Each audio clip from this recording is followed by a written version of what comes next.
Pledge, please. Pledge allegiance to the flag of the United States of America and to the republic for which it stands, one nation, under God, indivisible, with liberty and justice for all.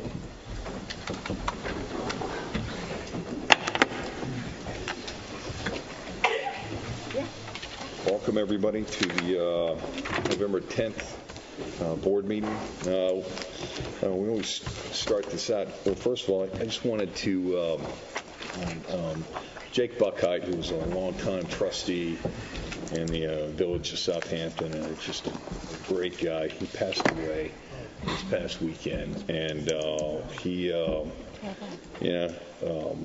did a lot of great things around here. He was just a good, decent man, and he's definitely going to be missed around here. So if you'll keep him and his family in your prayers, I would greatly appreciate that. So thanks. No, it's all private. Family was doing everything private, so there were no public.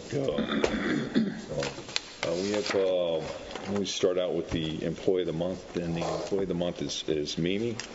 Michelle Herrera, and she's the deputy registrar. Yes.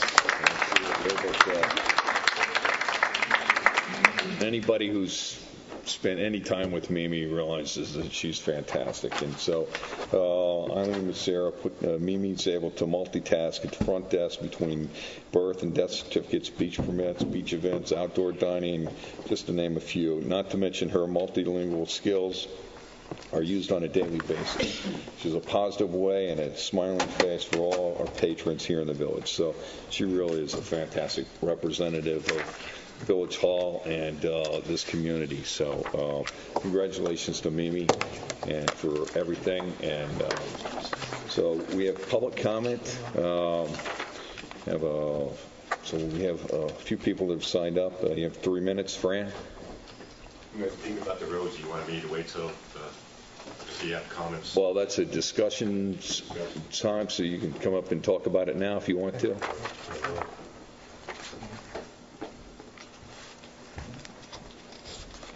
Good evening. My name is Fran Adamczewski. Live at 40 West Prospect Street, Southampton. I missed the last meeting. I had some things I had to do. Couldn't make it. And I heard that the village was planning on doing no parking on the alphabetical roads.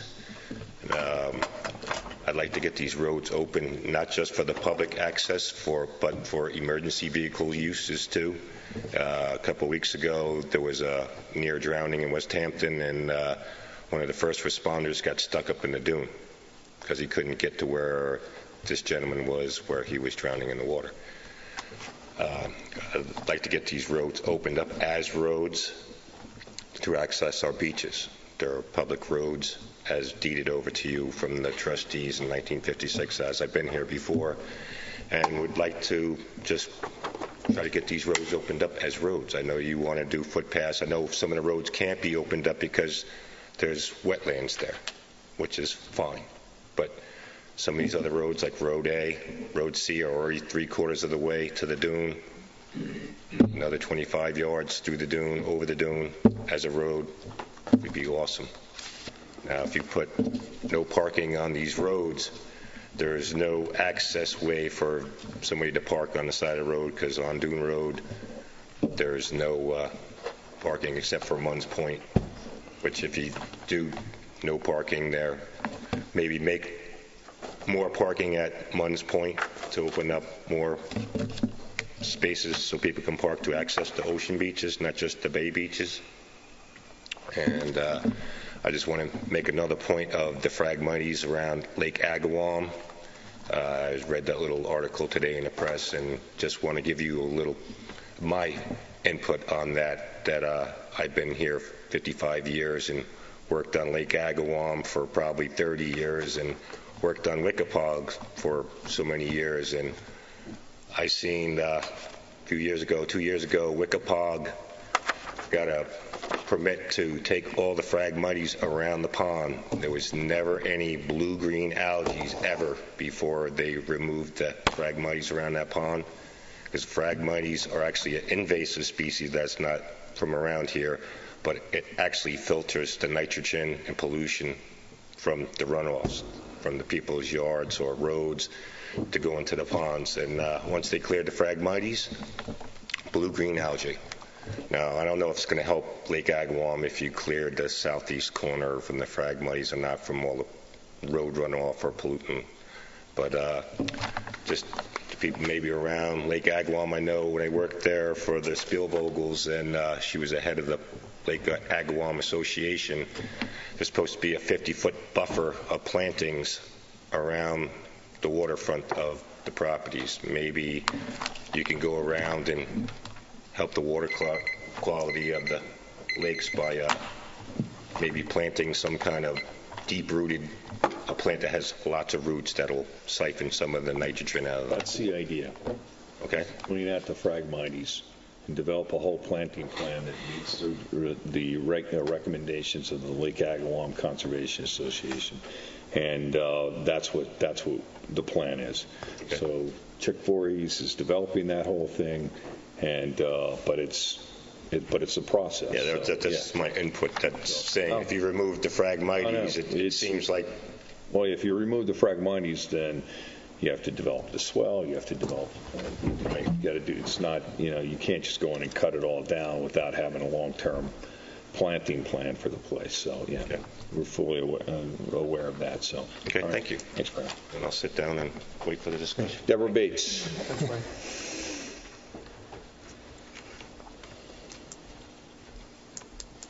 Deborah Bates, 49 Walnut Street. I had a couple of questions regarding the North Sea Road zoning proposal. I wondered if you could give us an update on that and what the timeline might be for a decision. I don't know about you, but I noticed in a related matter on Job's Lane, on the south side of Job's Lane, I noticed the other night there are 9 empty stores on just one side of Job's Lane. So it would seem to me, if you're considering something that would cause a dispersal of the retail, I think it's at the next board meeting, we're going to ask Bo Robinson wants to come in and do a presentation. We haven't, as a board, made a decision one way or the other if we're going to pursue this or not. And so, we'll wait until see what Bo has to say about this, and then we can vote no on it that night if we decide we're going to move forward with it. There's a whole process associated with that. So,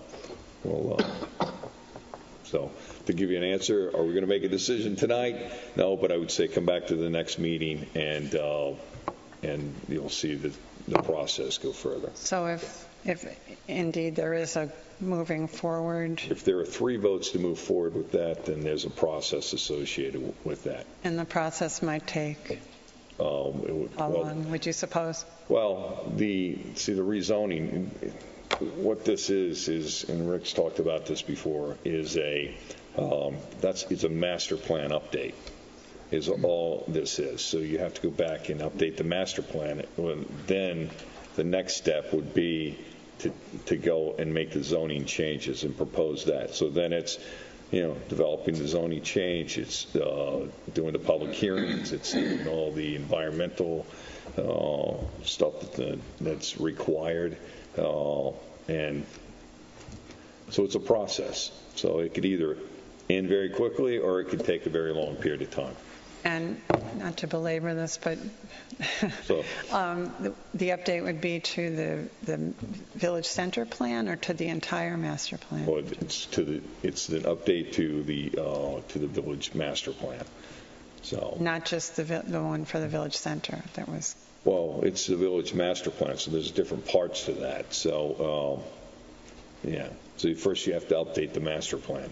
Rick, am I right on that whole thing? Yes. But okay. Just to clarify, at this point, your decision is either not to pursue it, right, or to have Nelson Pope and Voorhees prepare a detailed environmental assessment. Yeah. So it can't be adopted at this point. It could be not pursued, right, or you can have Nelson Pope and Voorhees proceed with an environmental assessment. But we couldn't adopt the master plan component without having first done the environmental assessment. So to get back to your original question is that, so Bo's going to come, is asked to do a presentation at the next board meeting. We'll see if there are 3 votes in favor of taking the next step. If there are, then we'll move forward. If they're not, then we'll, make that decision that night. And it would require 3 votes, not 4. Yeah, it would require 3 votes. Yeah. Thank you. Okay. Thanks. Hilton, I think you're here for the community development. Okay, all right. Rob?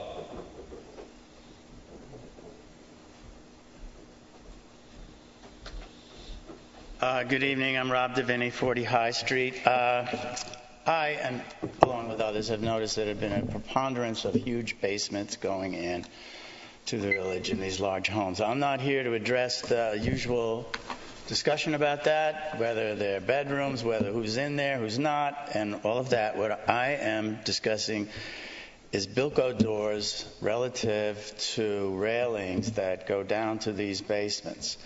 I have been told, correct me if I'm wrong, that the building department treats Bilko doors the same as these railings that go down to these rooms, call them bedrooms or not.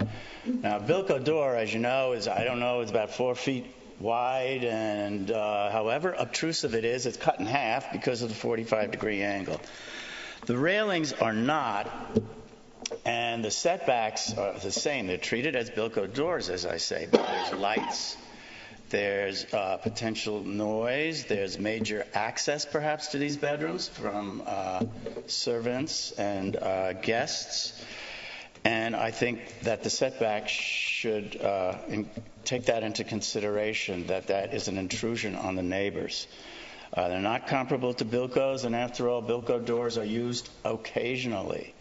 With the increase in many servants and guest rooms and Airbnb, you could get a lot of traffic on the setback. Thank you. That's everybody who's signed up. Is there anyone else who would like to speak that didn't sign up? Okay. All right, good. So we're going to close the first public comment. We've got a public hearings on the community development program. So I'd like to make a motion to open the public hearing on the community development program. Second? Second. All in favor? Aye. Okay. So we have, let's see, let's get to this real quick. We have monies that come in from the county every year, and we have a few different groups that always apply every year. Human Resources of the Hamptons, Crosby, come on up.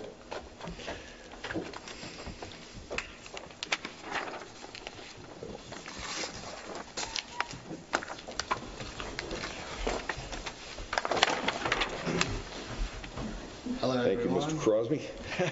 Good seeing you. Good seeing you, too. Okay. Hello, Mayor Eppley and Board of Trustees.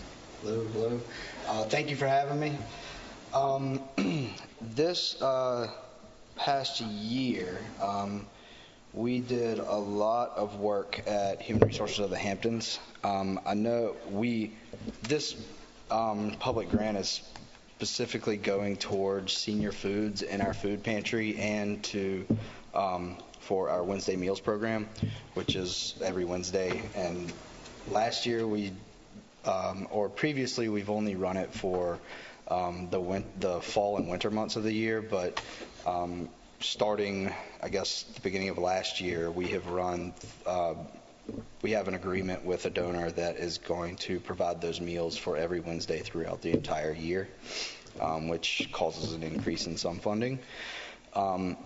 So throughout the year with the Southampton Food Pantry, I guess I'll go through kind of what we do and how we do it. So we're open every Monday, Wednesday, and Friday from 10 to 12, except for on national holidays. Each month we serve at this point, over 500 people per month, and we have increased our distribution to twice a month for people who are members of the Southampton Food Pantry, and that way they're able to kind of choose which days and when they're able to come within a month. So it makes it a lot more versatile for our members or clients. We have a new registration system that's in place so that we can inventory and track what we are distributing so that we can keep things in a constant motion within the food pantry. To register within Human Resources of the Hampton or the South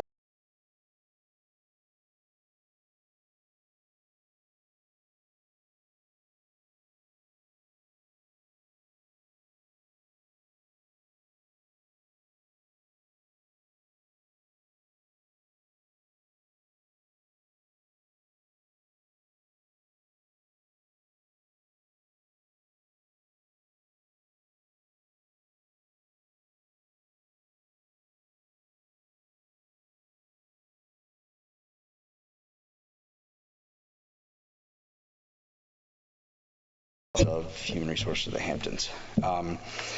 So the way that the distribution works is there's a number of people within a household on each card, and there's a format that basically every time that an individual visits, based on the number in their card, they're provided 10 to 12 full meals, including frozen protein, when they visit the Southampton Food Pantry.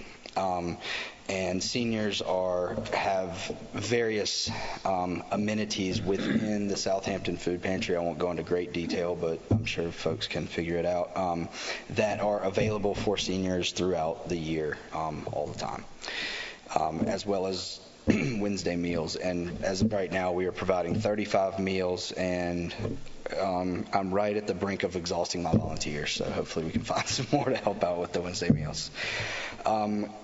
To date, from January 1st, the food pantry budget was $57,126.27.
Municipalities on Long Island, like Muttontown, Roslyn Harbor, and Oyster Bay, for over a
core, and they also help retain the bucolic rural atmosphere of our village.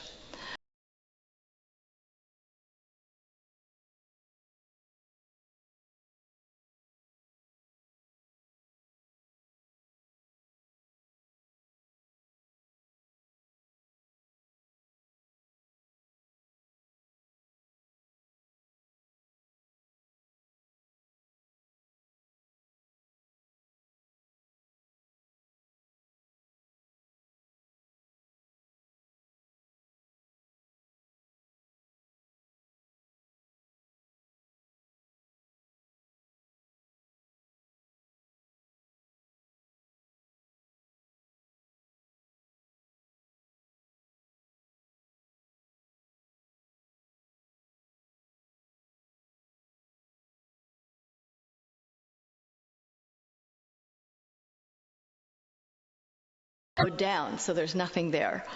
Next. And looking to the back of the lot, it's hard to see, but in the middle of the screen where the backhoe is, that house is all the way on Elm Street, which is more than a block away. So before there was complete cover and screening so that the neighbors and the adjacent properties had privacy and filtration of noise and all of the things that I spoke about earlier.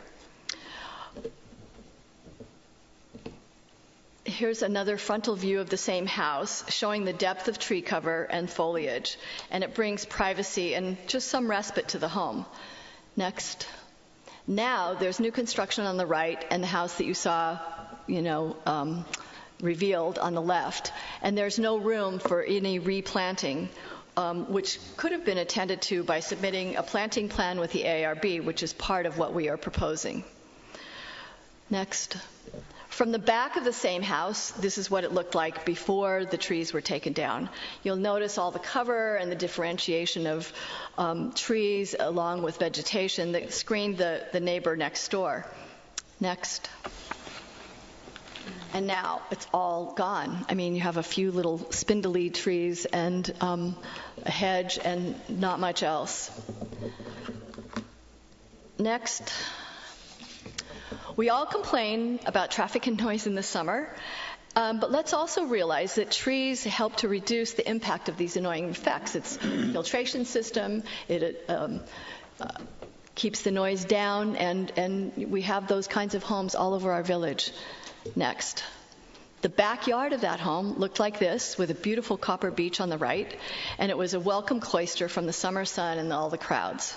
Next. And here it is after.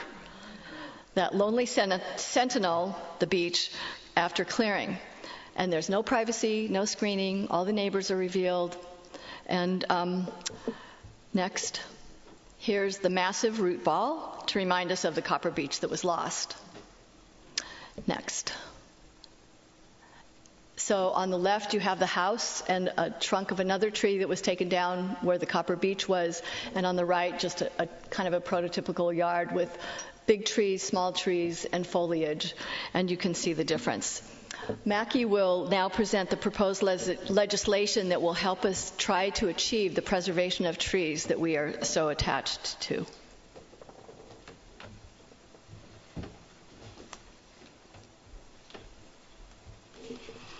Good evening.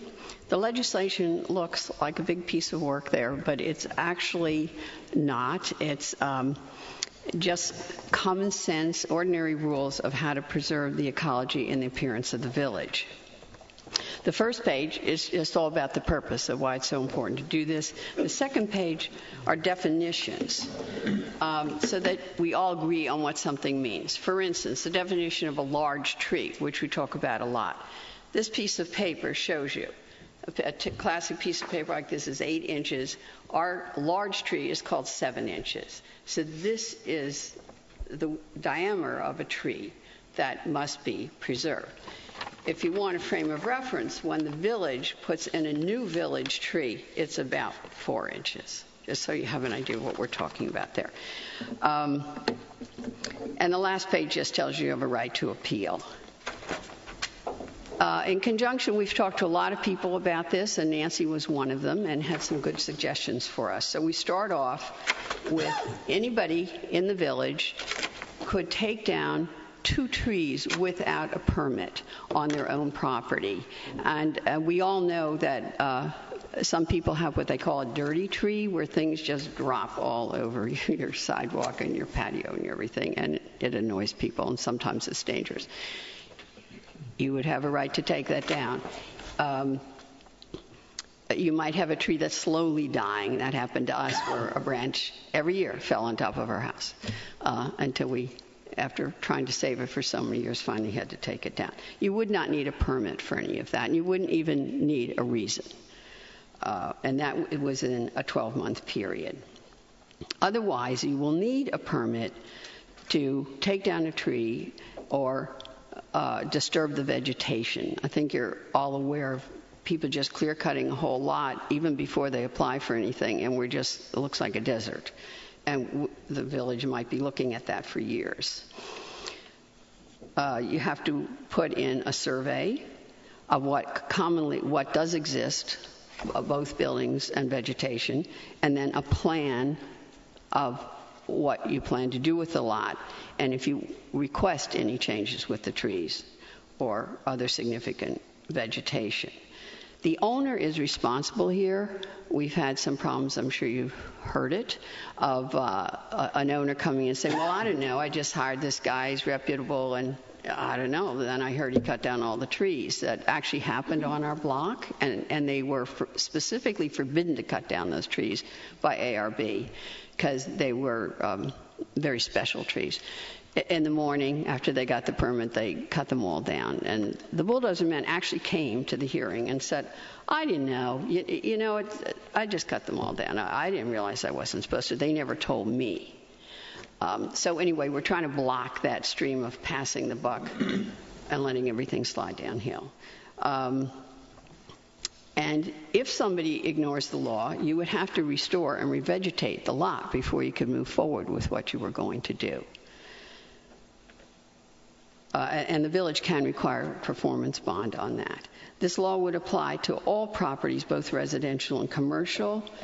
I'm not going to spend a lot of time on subdivisions, but the important part about that is you can't just preserve everything within one part of the subdivision and then clear cut everything else. You would have to spread the preservation throughout while still establishing what you're trying to build there. Page 4 is important, and this was on a suggestion when we talked to Mark. I have a question on that. Can I ask a question? You can. Roger was going to do all the questions at the end, but I'm happy to answer it. So when you say in a subdivision, you have to spread it equally throughout. In other words, if there's an area that is preserved, but say you have to have a green belt in the middle of it, you're saying that if they wanted to have more foliage there and less on the lot, to that's not allowed. It has to be even all the way around. Is that what you're saying? Well, we're hoping to have a common sense approach to this and to have the village working within it. But it is a problem, as you know, where they'll say, okay, there's a nice playground over here, and then everything else looks like nothing ever grew there. And so we hope, because it depends on how the development is. For instance, you might have a cul-de-sac where a lot of houses are off one thing. It's just to prevent one tiny little area being preserved and everything else being destroyed. And we hope that they would work with the village to spread the vegetation throughout so that it's accessible to everybody. On page 4 is important, and Mark suggested that we looked at the Southampton Town, which has a law concerning this, and that has to do with the percent of your lot that you're allowed to disturb. So it's always a good idea for us to cooperate with the town because it really helps builders and architects and owners where they don't have to worry about separate laws and separate sides. Considerations, these applications will go, of course, to the building department and with reference to ARB. They'll consider things like, what's the condition of the tree? Is it diseased? Does it have insects or other problems? Or is it slowly dying? Why is it necessary to cut these trees down? Not just because you want to, but why do you have to? What's the effect on the ecology in the area, on drainage, air, soil, etc.? And importantly, as Linda just showed you, the impact on screening, which has just been spectacular in the center of the village. You just saw. The pictures speak for themselves. You would have to consider that. If you cut down all these trees, for instance, all the borderline trees, you completely expose another lot where people have lived for a very long time and have used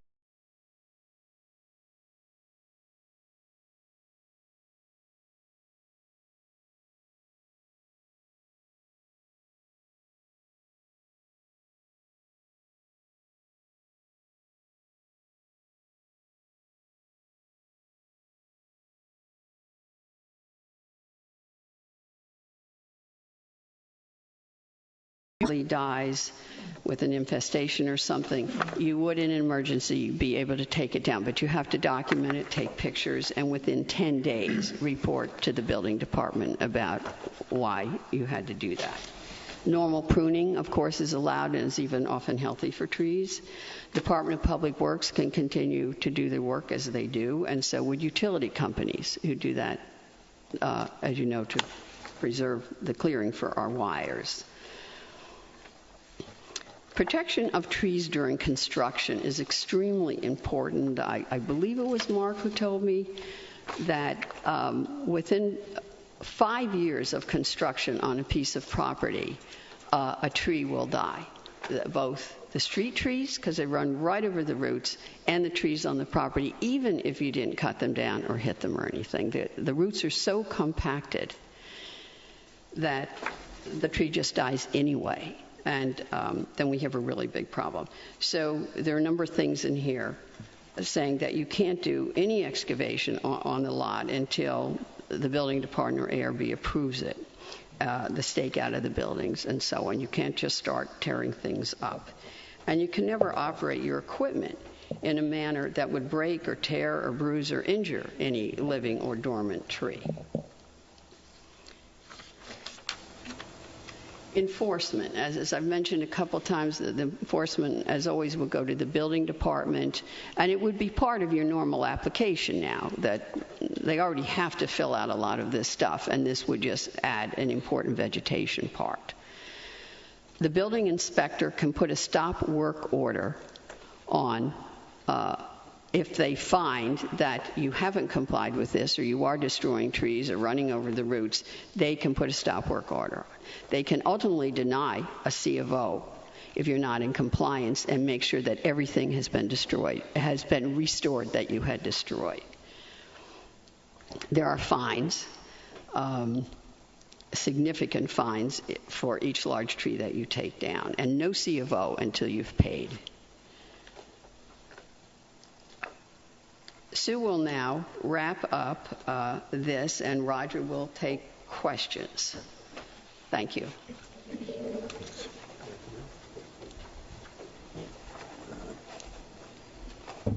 Hi, I'm Sue Dubner, and Mayor, trustees, fellow villagers, and all of you who are here to listen and learn, thank you all for this opportunity to present our case, our proposal, our evidence, and our rationale for the adoption of this ordinance to preserve and protect our natural vegetation and trees.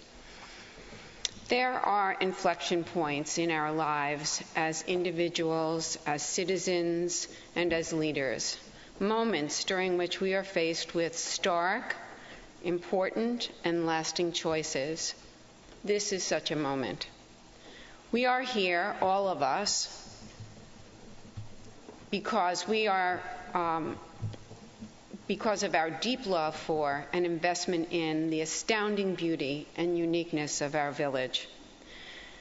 As individuals, as citizens, and as leaders, we are charged with the awesome responsibility of making decisions not just for today, but for tomorrow and for future tomorrows. The preservation and protection of our village, its unique quality of life, its place in the fragile environment of the East End is our charge and should be our mission. Clear-cutting a property or the removal of significant vegetation is clearly the wrong behavior and antithetical to all Southampton Village residents who have worked to create over more than 100 years the village that we live in. Our trees are fundamental to and a platform for that mission. Our air quality is directly related to the vegetation cover, and our water quality is deeply dependent on trees, shrubs, and vegetation. Our scenic beauty and aesthetic value are an outcome of those physical and visual components of our village environment.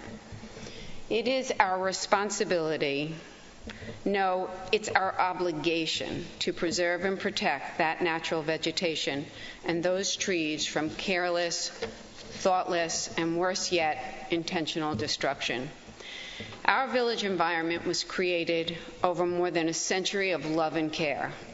Let's make sure that it is not destroyed in a few short years. Please accept this challenge of thoughtful stewardship and pass this carefully, thoughtfully crafted ordinance that will result in the preservation and protection of natural vegetation and trees. Clear cutting and significant vegetation removal is clearly wrong. We will thank you, but more importantly, your children and their children will be the beneficiaries of your wise choice today. You will be leaders, citizens, individuals who have made a decision to act for the future good of our village. To use a metaphor, you will be the trees planted now that will bloom and flourish for generations to come. Thank you.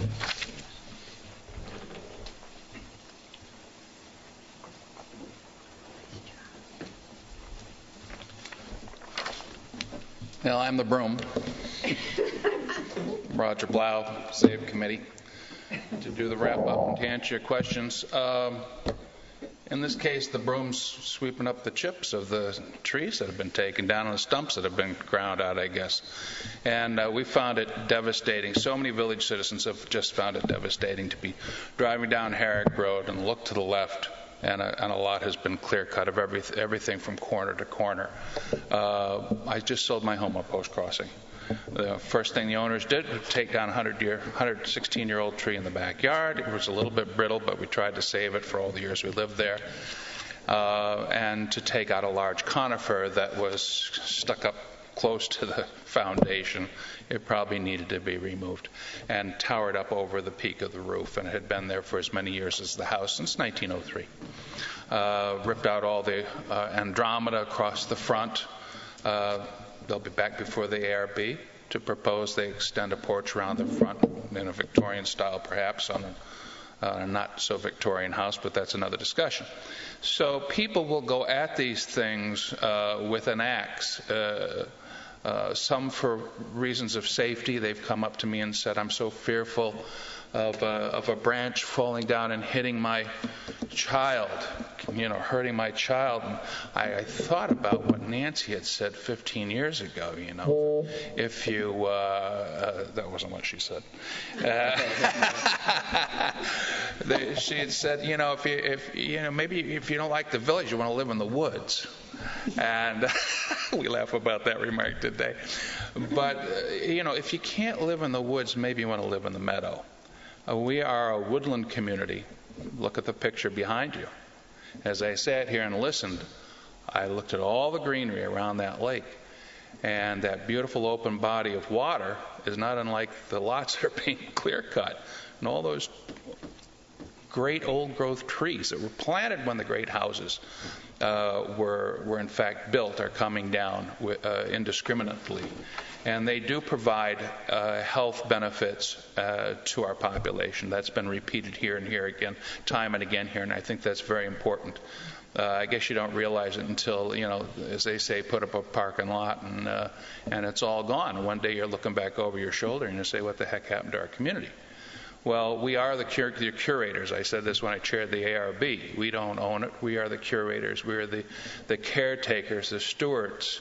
And we have a tremendous responsibility, and we've been an environmentally sensitive board of trustees from the very time that you took office, and each one of you have been active in that. Rich is our liaison to SAVE. Nancy's had her oar in the water. You've actively pursued and passed legislation that won the state's top award for our committee several years ago from the Department of Environmental Conservation. And that was a real honor. But that was for the work that we did, not for the work that we dodged.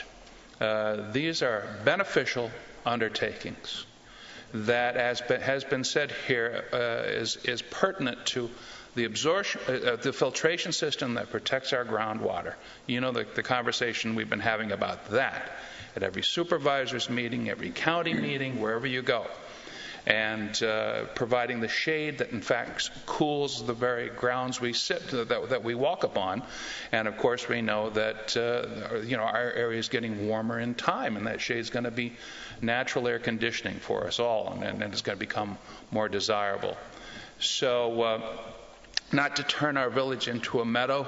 It may perhaps have been that at one time when the cattle, hemps were down on Gin Lane and so on and so forth, but we don't have that anymore, as the picture so well describes here. So we're going to really encourage you to look closely at this legislation.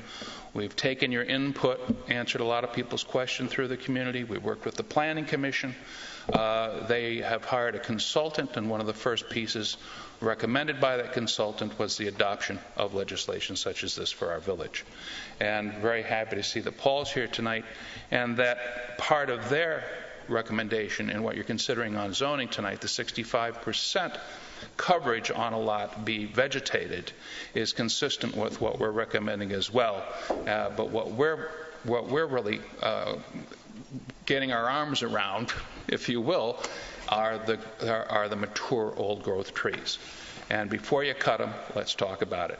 Now, believe it or not, you're doing this already, because in part you're doing this with applications before the ARB. Privacy screening is a discussion that has been in every ARB included with every ARB application. A planting scheme has been done by some of our noted landscape architects here in town. So this isn't new to what we're doing here. What this does is it gives a greater level of authority. And it says before, because as you know, at a certain point in time, you can go in and prepare a lot in preparation for construction. And it's that preparation that destroys all the growth on a lot. And what we're saying is, before you bring in those bulldozers and chainsaws and backhoes and wood chippers, we've got to talk about that perimeter growth. You've got to talk about what's on the tree on the street. You've got to protect those village trees. Every one of those trees are planted out of your budget. And if every time a house is put under construction, 4 or 3 or 5 of those trees have to be removed and replanted, that's costing the village taxpayers some money. So with proper care, just like you mark off a wetlands area, whether it's around the pond or down at the beach or anywhere, so that vehicles and construction and the like stay clear from the drip lines of those trees and protect our natural resources, then your budget's going to continue to bleed. And it only gets more costly. And of course, we don't want to lose those great trees that line our village streets. That's the beauty.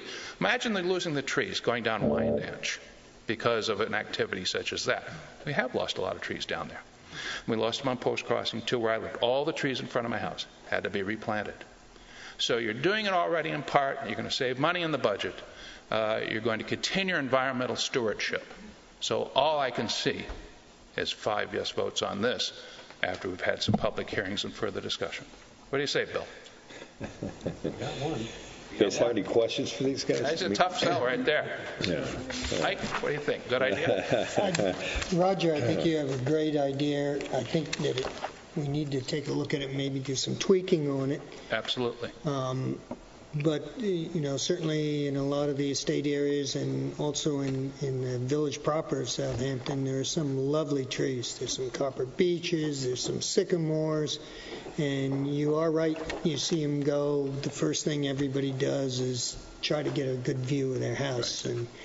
And, to lose one of those trees is a real sin, but I think we also got to weigh a personal rights and their rights to their property. So, I stand for property rights. I always have. But I think that we have to have the right thoughts about how we develop our properties. I think there's a responsibility to our neighbors and our community and even to ourselves that we don't often understand.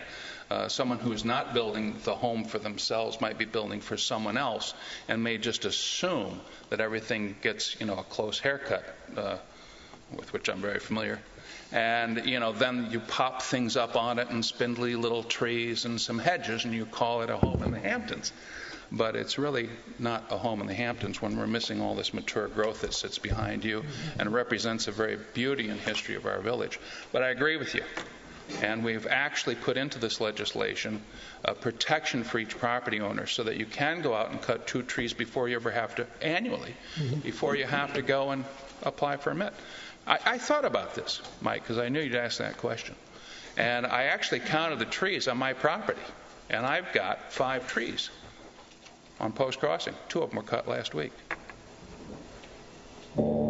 Thank you. I think that was your vote. Timer. So it may be an interesting thing to do in the village of Southampton is to get a list of some of these tree species that we have that are more magnificent and make those known. I think sometimes people cut trees there was a copper beech that you showed on your... Devastating. They may not have known, how important a copper beech is. I think when the order is given to clear, they clear. It's like war.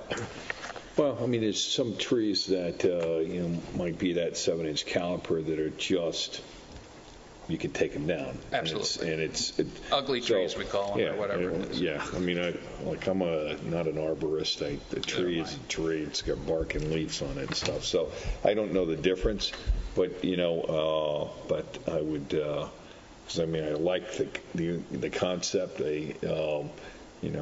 As Michael said, maybe it's us studying the different types of trees, seeing what we want to try to preserve, what we would. Because I think it gets into an enforcement component with the building department, and also we need to give some guidance to the ARB and to see. I think those are things that are critical in the success of this, because I think we're all. These pictures clearly say it.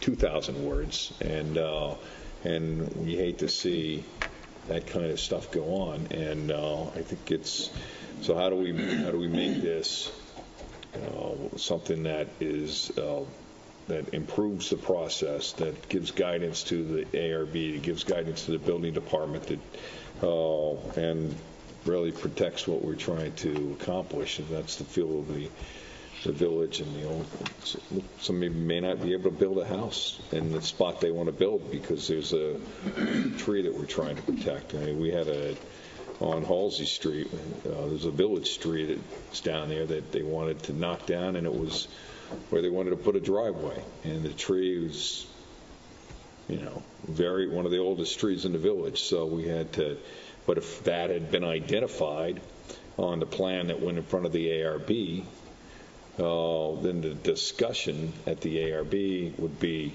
well, how are you fitting the driveway in? And it would change the design of the home. And there's a few things that would have happened. And instead they kind of have a driveway that kind of sneaks around a tree that, eliminates a lot of the function of their front yard and stuff. So, but there's a lot of good things that can come out of this. So.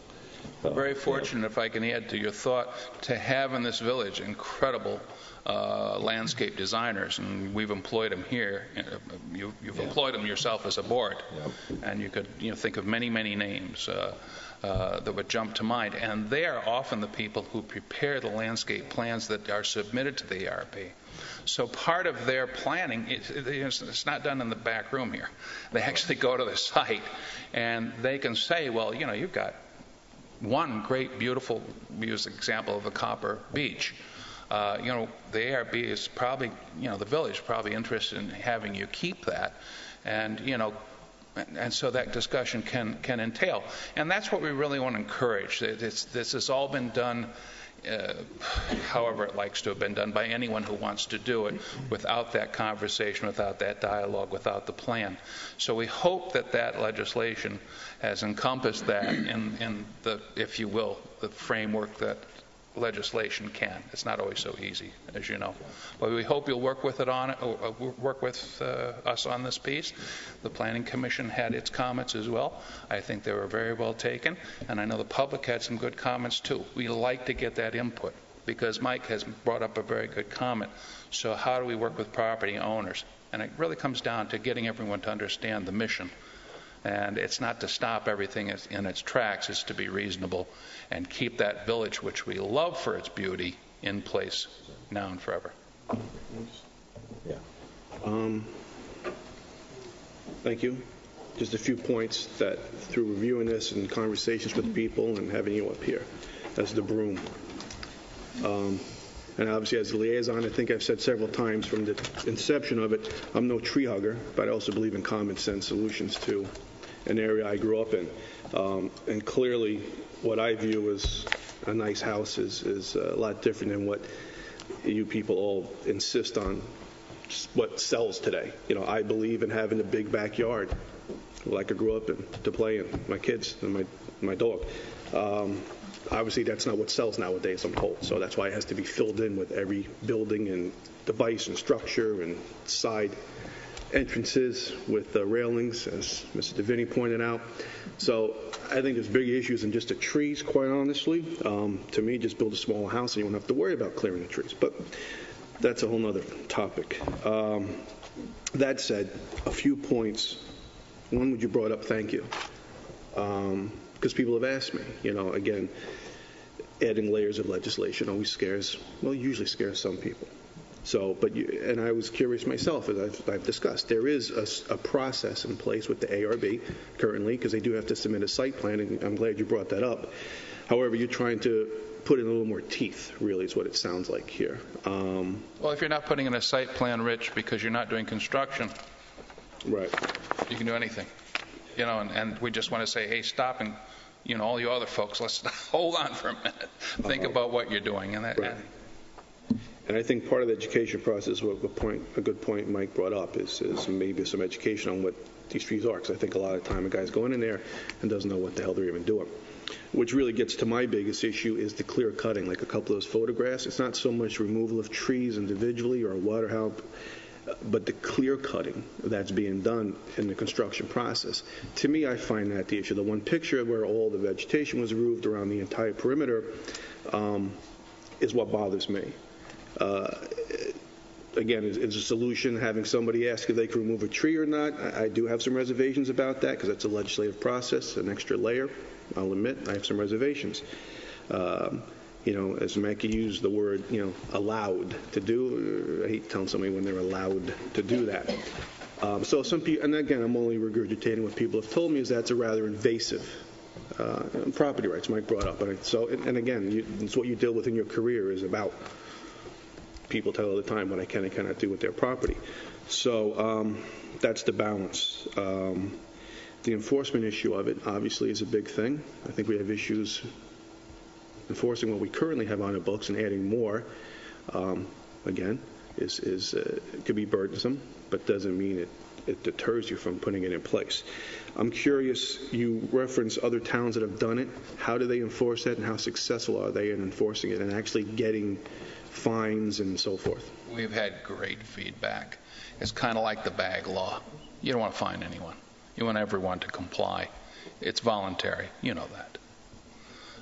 You always end up with a stinker or two here and there. I mean, you can't avoid it.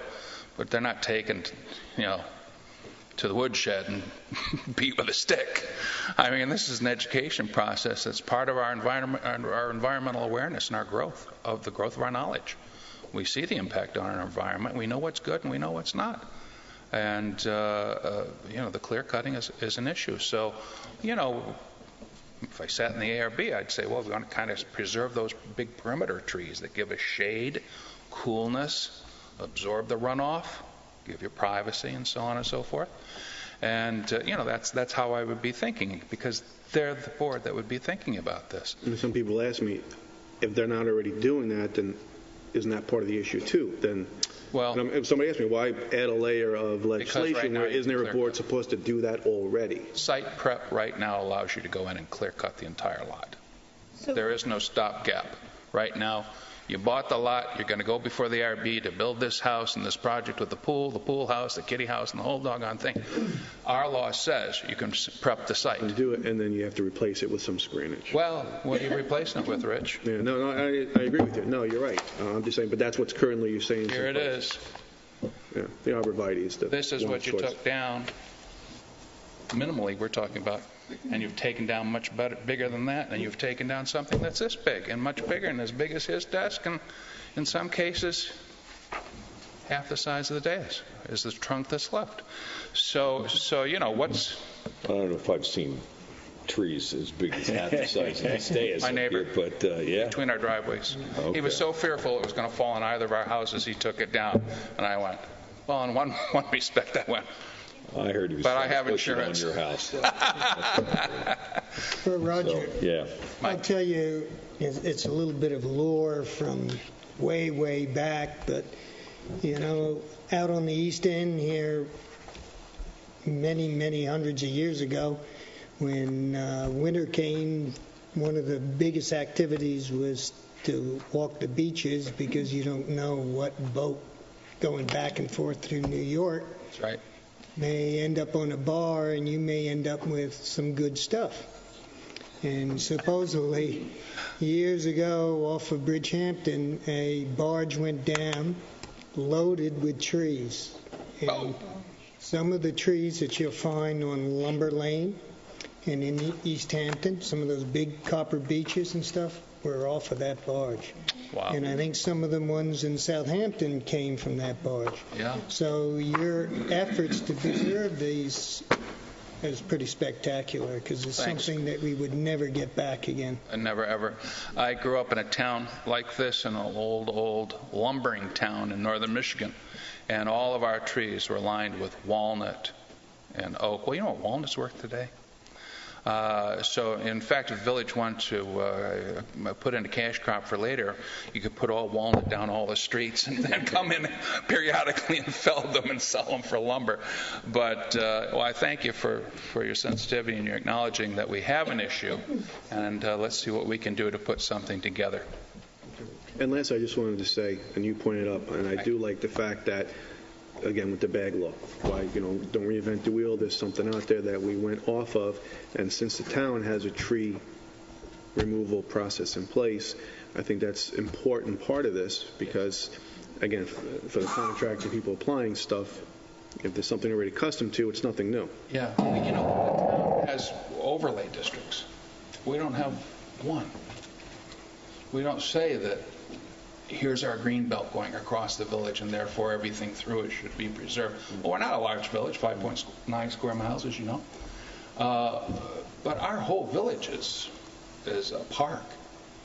That's how it's one of the things that attracted me and everybody else who lives here to it. That and the old stately homes, which I bought and restored. So, the loss of that, the old homes, the old trees and things like that, really go to your heart because that's what we like to look at. So, but we'll work out a good law so that makes homeowners comfortable. But I do think if you read this, I'll call them the allowances, 2 trees a year. I mean, you could fell every tree on my property in 2 years. It's pretty generous. And So talk about the 2 trees per year. It's whatever trees. So I'm living in my house. I suddenly decide I want to take down a tree. I don't have to ask. I can just take the tree down. Yes. No matter how big it is? Yes. Okay, that's what I think people have to understand. Yeah. And so I decide that year I want to take 2 of my trees down. Yes. 2 or 3 years later, I decide I want to take another 2. That's correct. I can take it down. That's correct. Primarily, this is about the Clear cutting. contractor coming in and clear cutting. We'll call it clear cutting. Doesn't matter who's doing it. We'll Okay. call it clear cutting. I don't want to. And that's okay. Because it's- No, that's it's okay, outside but of a building basically that process. is our problem because they come in, they're not emotionally involved. That's right. They know what they have to do. They take down the trees, they take down the house, and they start all over again. That's right. I mean, so basically that's what we're trying to avoid here. Yes. And are you going to suggest in your law how you want to proceed with this? Because basically, here's the scenario. I'm at the lawyer's office, I'm closing on the house, I'm leaving the lawyer's office, and I'm telling my guy to go in and cut down all of those trees. Somewhere there has to be some sort of a thing where they can't cut down those trees until they apply for their building permit. Well, that's actually a trigger point. There are 2 trigger points. There's a building permit application and there's a closing. And, we have advisories when everybody walks into the building department of what can be done, what can't be done. And everybody knows about it, regardless of what they are. You can't cut for that second, you can't put that second driveway cut in, can you? Right? Well, they're not applying for anything. Unless you have a permit. So if they're not applying for anything like that, then they could Rich. slip through. Right? They shouldn't. No, if they're not applying for anything, then the trigger points, as you point. Well, then, those are the trigger points. You're advised at closing by council that, before you go in. Well, that's where it should be. Yeah. Here's what you can do and cannot And, do. it's like, I go back to the bag law. Who knew? People come to the grocery stores. What do you mean you don't have any bags? Where's those plastic bags? Well, we're bag free. So, we have some paper bags, but you're supposed to bring your own. And people, we go to our cars and give bags out to visitors to the Hamptons. A lot of people here. And that's what you do. And people get into it. Now, have you ever seen more trees growing in fields outside of villages like ours here in the East End? Obviously, we're into our trees. We're into our gardens. What we're doing is very, very much a point of living out here. We have garden tours and all that, too. But I won't go into it because you know all about it, because I know we need to wrap it up.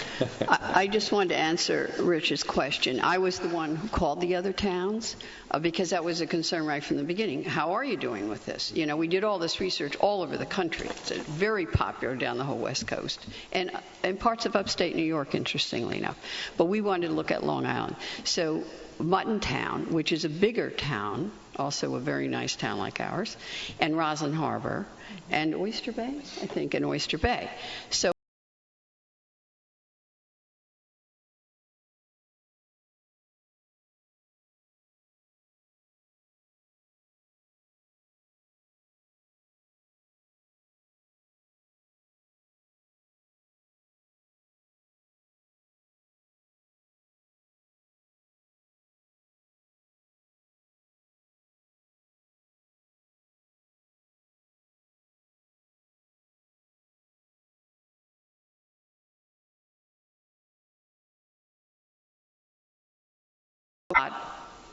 talk to them about what's successful, what's not. And so that's all incorporated in here. Roslyn Harbor is a much smaller town. And so you have a comparison here to a town that's a little bigger than ours and a little smaller than ours. And if you've driven up through those communities, you know the splendor of those big trees driving down through the estates. It's just rolling hills, and it's as beautiful as our community is and can be. But we've got to put our foot down on the brake here and on clear cut and really accomplish this, I think, for everyone's benefit. And just approach it, as I said, the way you're doing it now, because all these lots have a landscape designer working for them. But they've got to go in and mark the trees that are mature growth, over 7 inches, and have a discussion. Make their recommendations. Mark, you said trees of beauty, special trees, specimens, this, that, and the other thing. Trees can be moved. We saw what happened on Little Plains, 555 Little Plains, where we moved the entire house. The guy moved the entire tree. That was 3 stories tall. I mean, I say you can do anything if you write a check, and some people can write one big enough to do anything that they wish, or that we wish them to do, encouraging such legislation. Okay. Anyway, the end of that was... Did I interrupt? All right, Roger, you can sit down now, you can sit down. I'll let Mackie finish. Finish her answer. Was that it was extremely successful, and I said, are you having any kind of problems with it? And they said, no, we're not having problems with it. We've tweaked them all out, and we're not having problems. It's extremely successful and accomplished what we wanted to. And I encourage any of you to call the people that run those towns and talk to them. Did you find that they actually had to do fines? They do fines, and they actually occasionally, they said they had more problems with developers. And they said as a result of that, they made some very nice money for the town because they actually fined on every single tree. And so they're having trouble with one particular developer, they said, but they ended up making a lot of money off them. But they said once you do that, the word gets out. You're not going to keep doing that. Also, I encourage everyone here, and you already have it, but we have an FAQ, a fact sheet, and they're on the table here, and we encourage everyone to take it. It is just the essence of what's in this legislation. And I think we made one modification of the ones that you have. It's in this one. Oh, so do they have a copy? Yeah, I think oh, good. Okay. Great. All right. Thank you very much. Well, the Safe Committee and you guys have done a fantastic job in a lot of different areas and stuff for us. So we're really thankful that you take and volunteer for this community and focus in on making this place a better place. So we're lucky to have you guys volunteering. So thanks, guys. I appreciate that. We want to thank you for your bravery. As you know, on the plastic bags, you were it in New York State. It is now all over. Suffolk County is doing it, and New York City goes into effect in January. Yeah, I'm the guy getting yelled at in the grocery store, and then they write what a great job Anna did at the time. Yeah, so, okay. Thank you so much. I went through that first. Thanks, Thank guys. you, Paul. Thank you for your diligence on that. Okay. Sure. Okay, if you insist. Say Mark Schifford, Eldon Scott, and Laura Davitti from the Planning Commission. I don't think I'm... Yeah, Ed Corrigan, too. And Ed Corrigan there back. you go. Sorry, and Ed Corrigan back. Good guy on the block. Right. The guy left out. Sorry. He's hiding. So about a year ago, I think, you all asked us to look at zoning issues in the smaller residential zones. And we decided to take a somewhat different approach. We went out and looked for a firm to work with us to really look at a few things. Number one, to try to establish facts, to try to understand what was really happening in the village.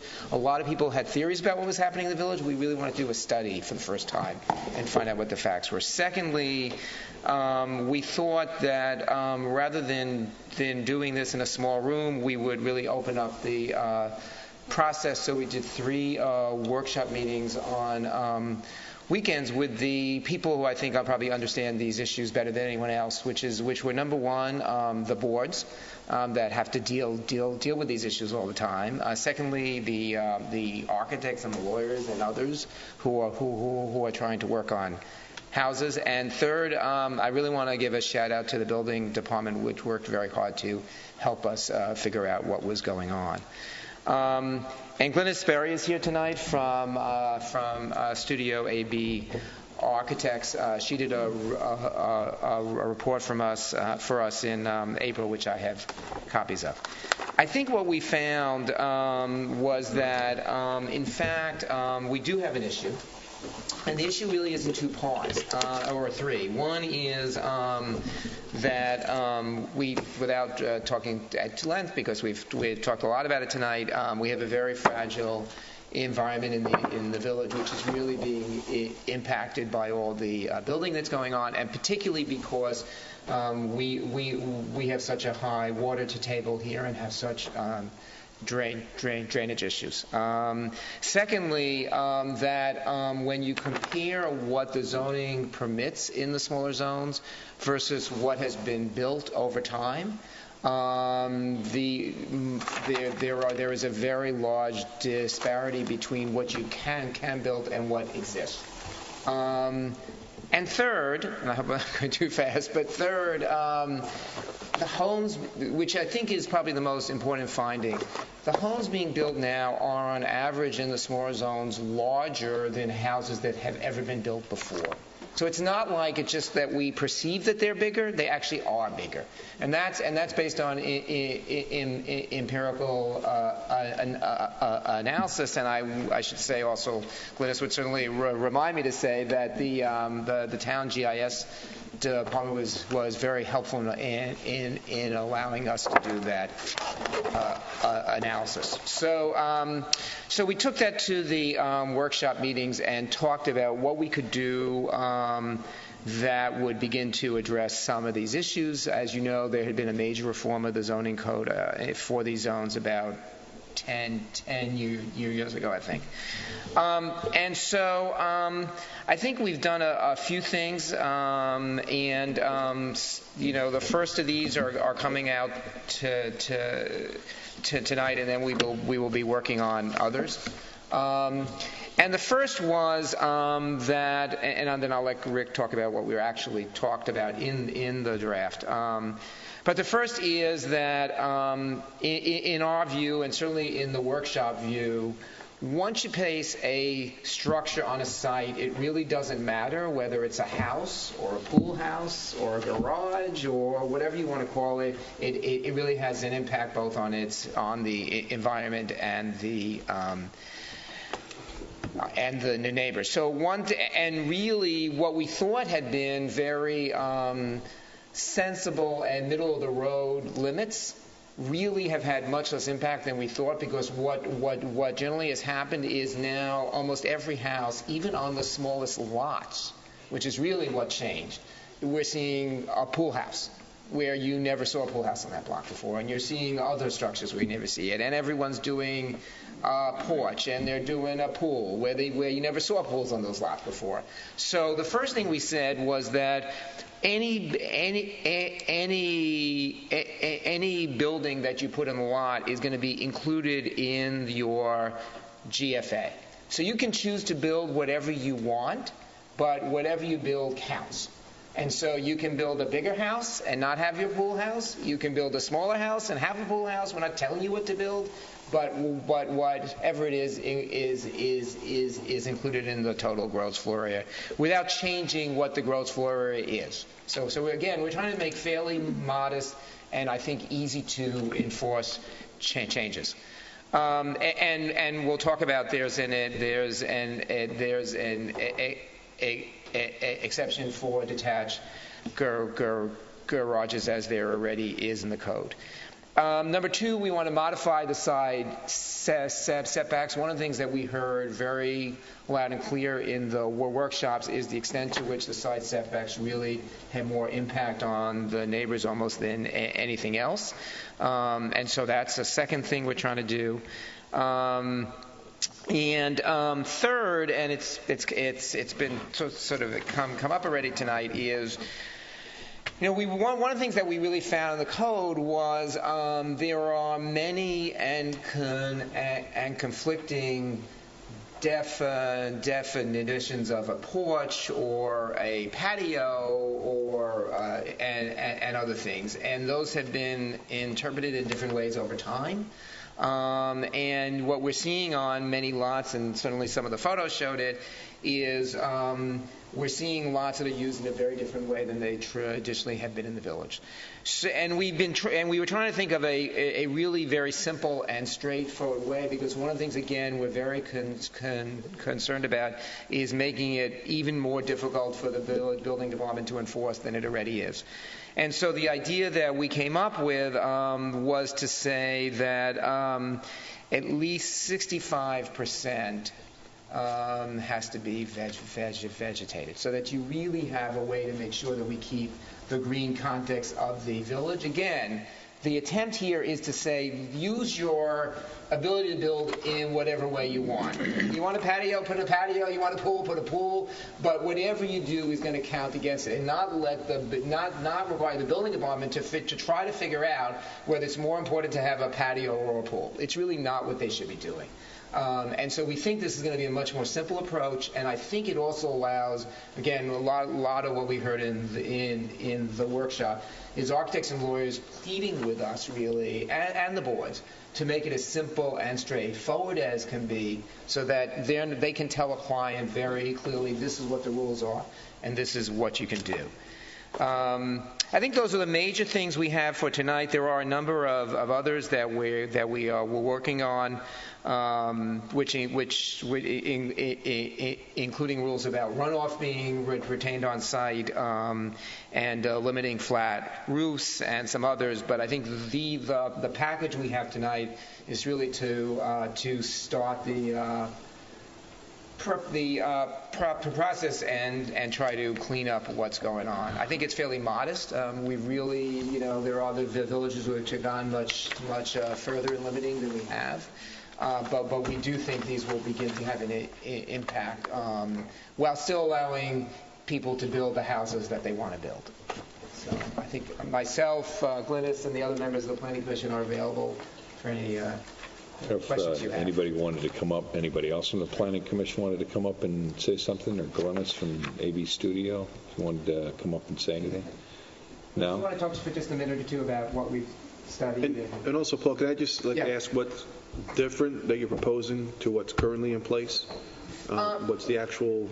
So I guess we could go on each, but currently there is a rule that limits the GFA for a house. Mm-hmm.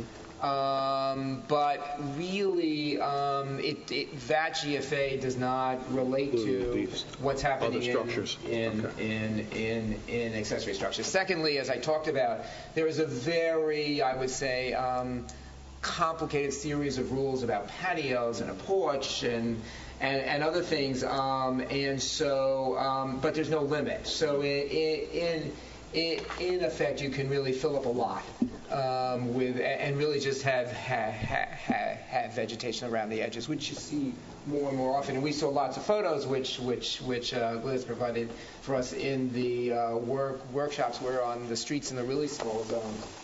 Dale, for example, you see houses there. The lots are so small that literally the entire lot is full with, the pool and the pool house and the garage and the house, all on a lot that, historically on those blocks, all they had was a house. Yeah, I know. Yeah. And so this is, but on the other side of it is, what we're trying to avoid is someone coming in and saying, you now have made it impossible for me to build the house I want. So if you want to build your house, that's great, fine, build your big house, but then don't expect to fill up the lot with it. So this will restrict that. That's really, I would say, the biggest. On the side yards, we just sort of created a little more buffer on both sides, as opposed to the buffer which now exists, which is really you can, in effect, move the house so it's close on one side and not so close on the other. So instead of a gross number, you're talking about actual percent.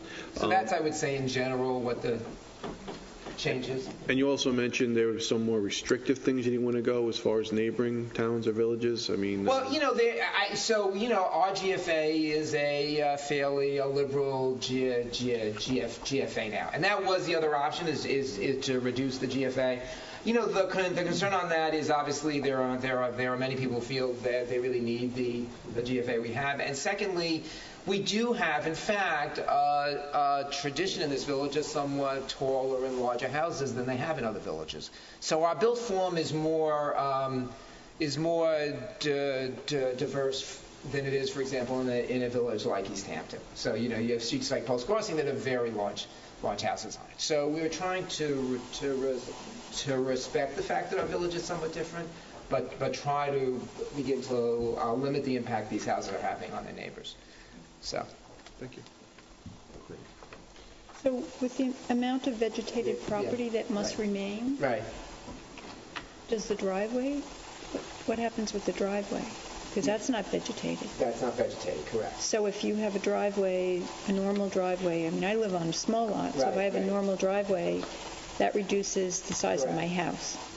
Well, no, not necessarily. That's but what for I'm example, confused about. you might not be able to put in as large a patio as you want because you have the driveway covering. In other words, you can decide how you're going to cover it. Now, obviously, there are other things you need to do. You have to have a large enough driveway to meet the code in terms of number of bedrooms. But the idea is use it as you wish, but you're ultimately going to have a limit. So my question is, have you adequately provided for people here? I mean, let's say the person who has a small lot needs to have a driveway to fit the cars. Let's say they have three bedrooms and they need 2 parking lot spots. And they need a house of a certain size that's within this. Okay. And would they still be able to have a patio? Yeah, I think we have. I mean, that's certainly why we did so much study, and we did, we looked at houses on many blocks and tried to test. I think we did. I think there will be, in fact, a few houses on lots, particularly very, very small lots, where they may need to go to the ZBA to get exception. I think it's going to be very rare. Very, very rare. And it does give the neighbors a chance then to speak up and talk about their concern about having a lot that continues to be vegetated in the way it is. If you look at existing houses, they would all easily meet this test. I mean, I think it's really about what's happening in the new houses. You're not going to see existing houses that have a problem with this test. It's really that in the new houses, and we see it. I see it on street after street after street. They're just filling up the lot with many things. And what we're saying is if that's what you want to do, fine, then your house is going to be small. So at the 30,000 foot level, what we did is we kept the GFA formula the same. And what we did is we included detached garages and pool houses in the GFA, with the exception of we're carving out 520 feet of a detached garage on the smaller lots, or 800 square feet on the larger lots. And so, if you, like Paul said, if you want to do the pool house and you want to have the large garage, it's going to impact your GFA. So we did, and then what we did is we looked at lot coverage and then set a percentage at lot coverage. And was it 65%, I think is the number, right. And then defined what fell under a better definition of what actually constitutes improvements on the property, whether it's driveways and porches and walkways and pools and houses and stuff, to encourage more greenery in the area and more screenage between neighbors. And it really, it has an impact and doesn't have an impact, but yet it's a good step. And then there's cleaning up some of the side yard setbacks in some of the larger zones. And one of the reasons I think we're trying to approach it this way is I think Eduardo and Bob and I are probably the only ones from that era. But I think about a decade ago, we actually did a fairly comprehensive reform of the residential zoning. The issues that we're seeing now are issues that never even occurred to us, honestly. Right. No one was building a pool house on Dale Street 10 years ago, honestly. Right. So we didn't even understand those issues. So what we're trying with this is to try to make this last a little longer, because it will cover when people, habits, and people like big houses now. They may not want big houses later. We're trying to sort of make this work as things change. Could you explain under D1, total dimension of both side yards for principal buildings shall be computed on a basis of 4/10 of the lot? I think I'll let Mr. George just explain that. Maybe you would like me to briefly summarize. page Yeah, that would Yeah. actually be good. Yeah. Maybe you would like me to briefly Yes. summarize, from a text or legalistic point of view, what changes we're making. I would love that. Okay. So let's start with, it's basically three things: GFA, side yards, and lot coverage. So let's first talk about GFA. Right now, the maximum GFA is 12% of the lot area of the lot plus 1,500 square feet. That is remaining exactly the same in the larger zones. In the where am I here? Oh, in the R120, R80, and R60 districts, no change in maximum floor area. It's still the same. Where the change is coming is in the smaller districts, R40 and below. And the basic formula is still the same. It's 12% of the lot area of the lot plus 1,500 square feet. That formula is not changing, but as Paul and Mark have indicated, what's changing is that now in the R40 and smaller districts, instead of counting just the gross floor area of the house, you would also now have to count the gross floor area of any and all accessory buildings that you want. So your figure is going to be the same, 12% of the lot area of the lot plus 1,500 square feet. Whatever that comes down to, that's the maximum GFA. But if you're going to, you can put it all into your house, and that's no change from the existing code, but then you're not going to have accessory buildings. If you want accessory buildings, the gross floor area of the accessory buildings counts too. So in effect, you're reducing the size of the house to the extent that you're going to have accessory buildings. And it's entirely up to the property owner whether he wants it all in the house or whether he wants to smaller house and the accessory buildings. There's one exception to that. We don't, under this change, we would not count a detached garage to the extent of 520 square feet. So you wouldn't have to count that in the maximum GFA formula. But basically, you're now, as they've indicated, you're now That's counting. in lots less than 20,000 square feet. Yeah. Pardon? That's in a lot less than 20,000 square feet, and lots above 20,000 or 800 feet is allowed, from the way I'm reading it. Yeah, but that, okay. I was trying to simplify it. The 800 only applies in the R40 zone. So, yeah, in the Right. R40 zone, it would be 800 that would be No, it says here, in more than 20,000 square feet of lot area. Okay. Yeah. So in the R20 and smaller, the exclusion is 520 square feet. In the R40 district, it's 800 square feet. But if you're going to have an attached garage and a detached garage, then you got to count one of them. You don't have to count both of them. So it's also factored in that way. But basically, it's going to reduce the size of the permitted house by the extent to which you want to have accessory buildings. Mm-hmm. Not changing the formula, just changing, it's just counting accessory buildings now. So that's the fundamental change. That if you pass through all the legalese, that's the fundamental change that's being made in the code on gross floor area. Okay, moving on to side yards. As you know, right now in our code, we have a minimum side yard and a total side yard requirement, and it's based solely on the lot area of the lot. You don't factor in lot width. The Planning Commission and the architects that studied this felt that it made more sense to base side yard requirements on the width of the lot rather than on the lot area of the lot. So we're taking the formula now for side yards. The total for both side yards would be 4/10 of the lot width. which in effect means you can build to a width of 60% of the lot, because then you would meet the 40% total lot width requirement. And then to get the minimum side yard, you take 4/10 of the total side yard, and that becomes the minimum side yard.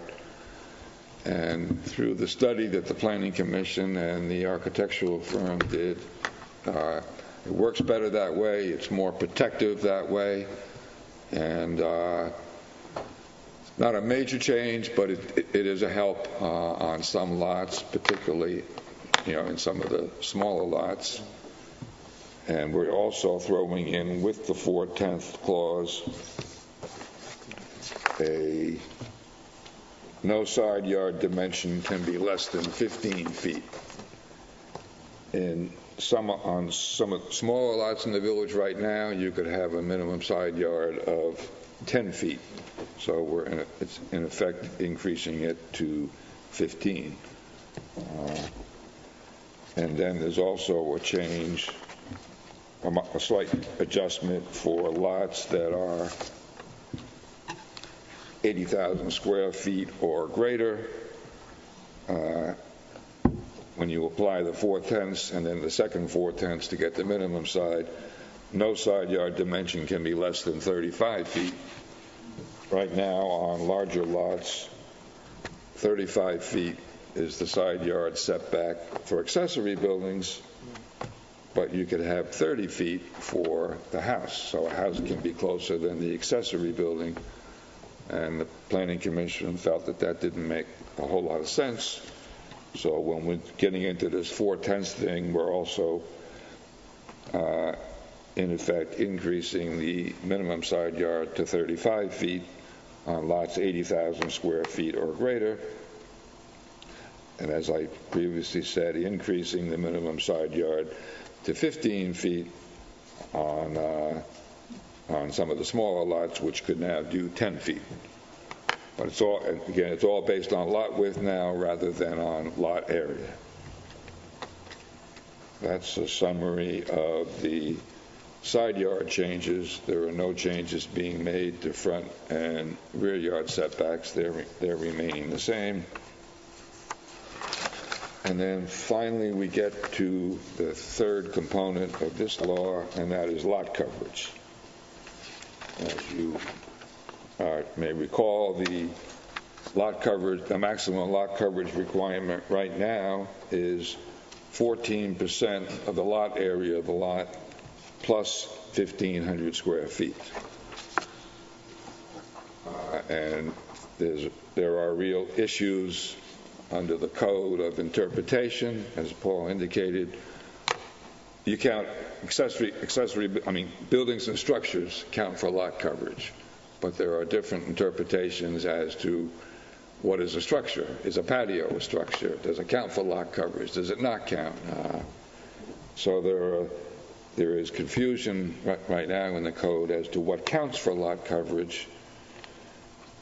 What we're doing, in effect, is in the residence districts, we're getting rid of the lot coverage being based on buildings and structures. It's coming out totally, and the new approach will be, it doesn't matter whether it's a building, whether it's a structure, whether it's a driveway.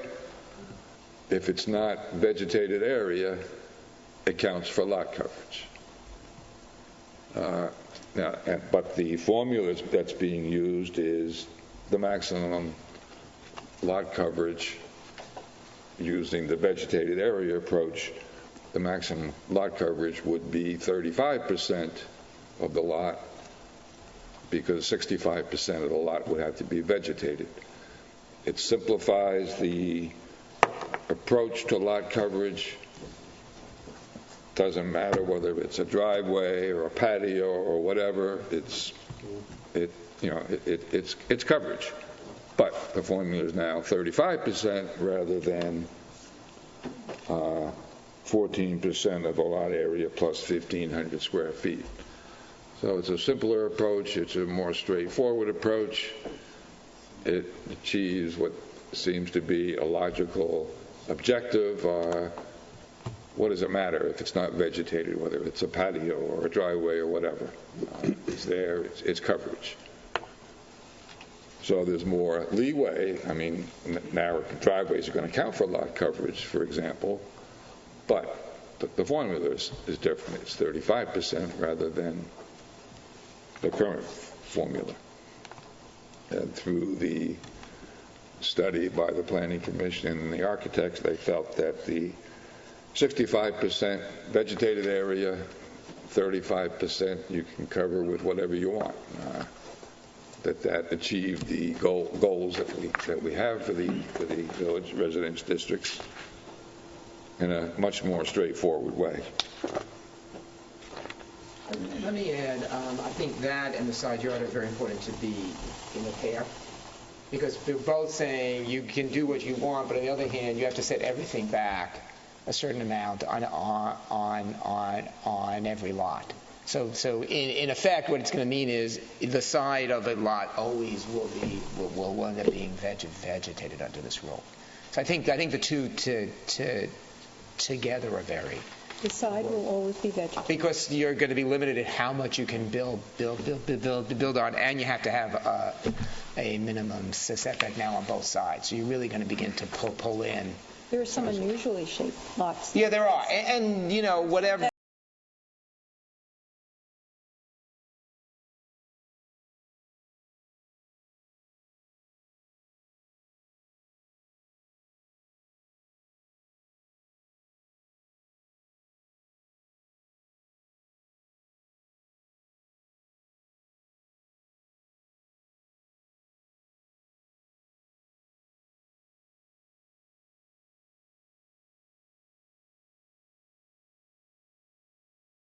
Really don't follow that pattern. Right. So on every street you have tiny lots next to big lots.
Right. And then the larger lots, it's 800. So those numbers.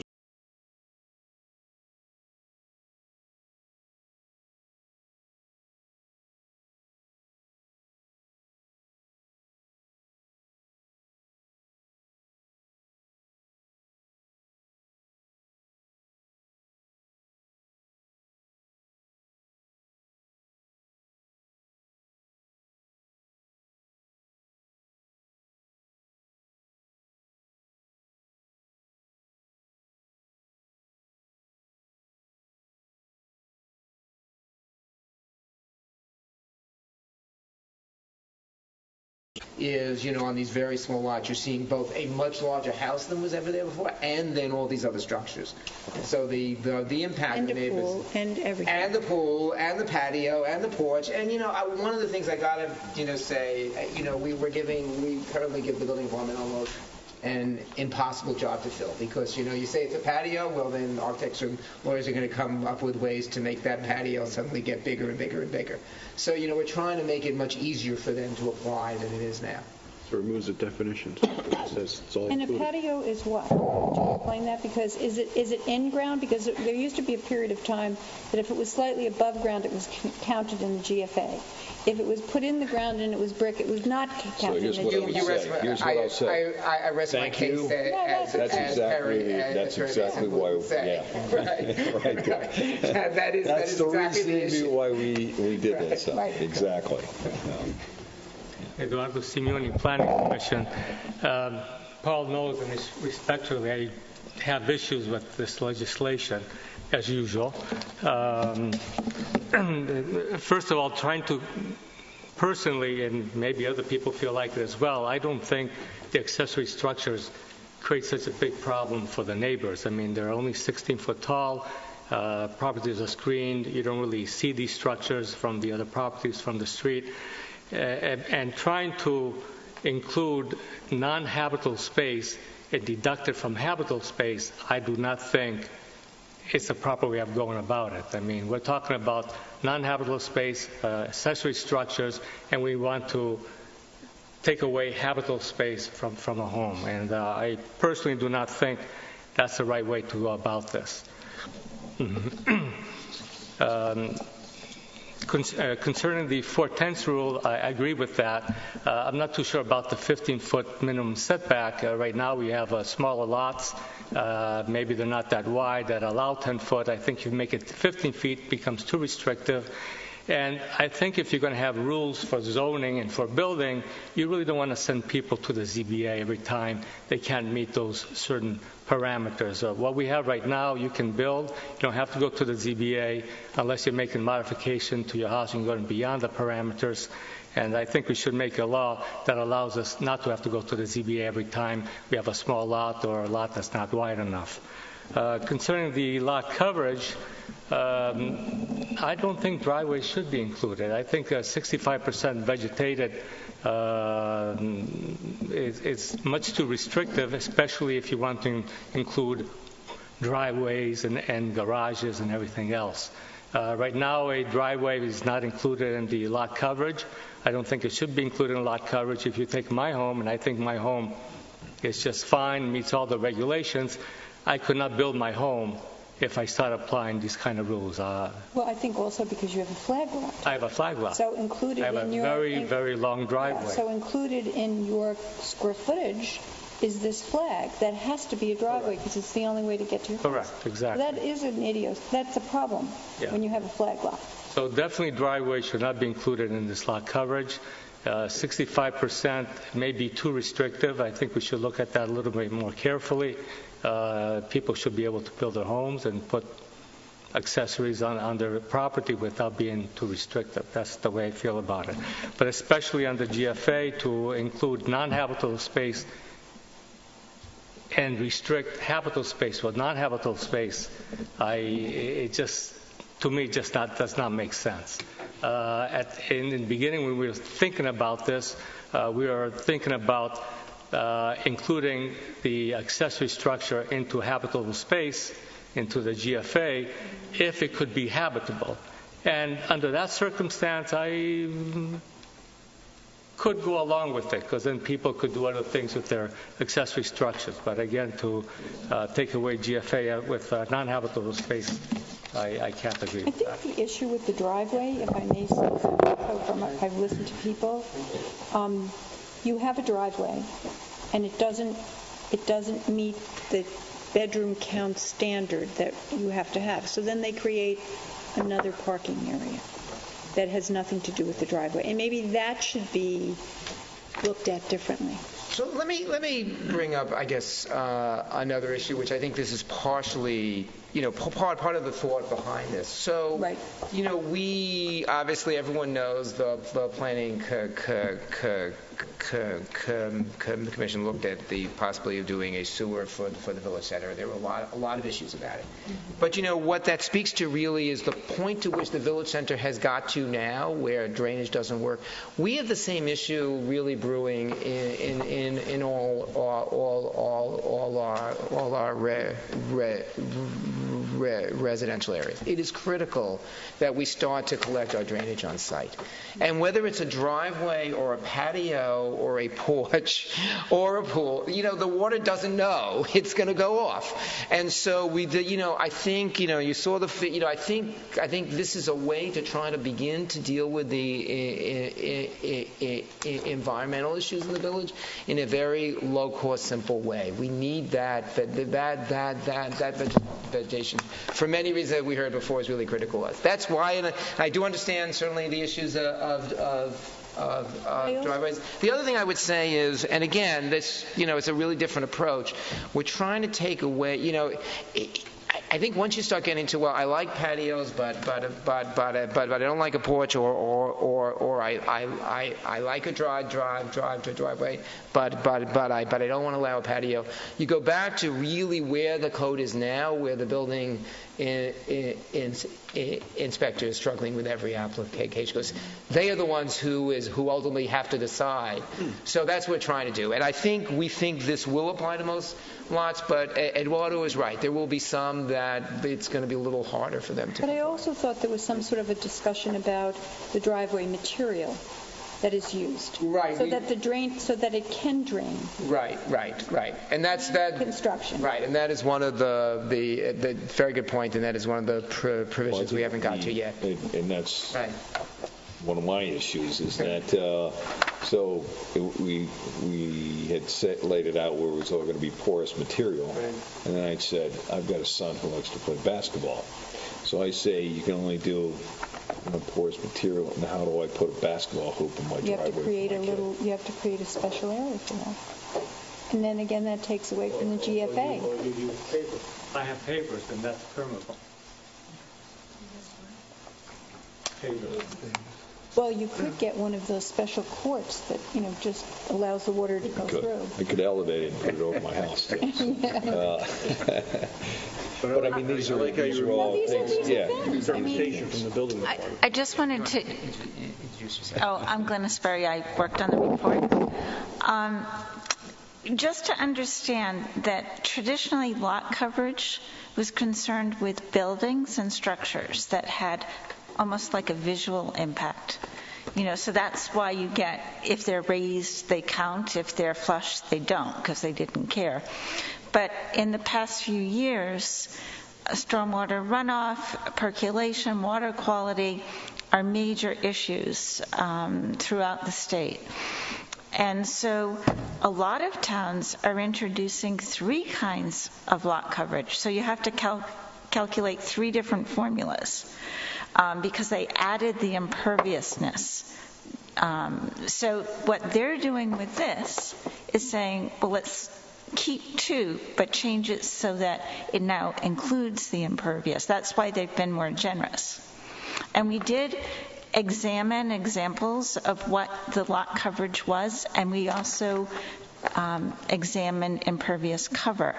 So we tried to pick something that was on the border, so there would be less nonconformance, but we're seeing it creeping up. So we wanted to kind of halt it at where we're seeing most of the maximums. We didn't want it to keep creeping up.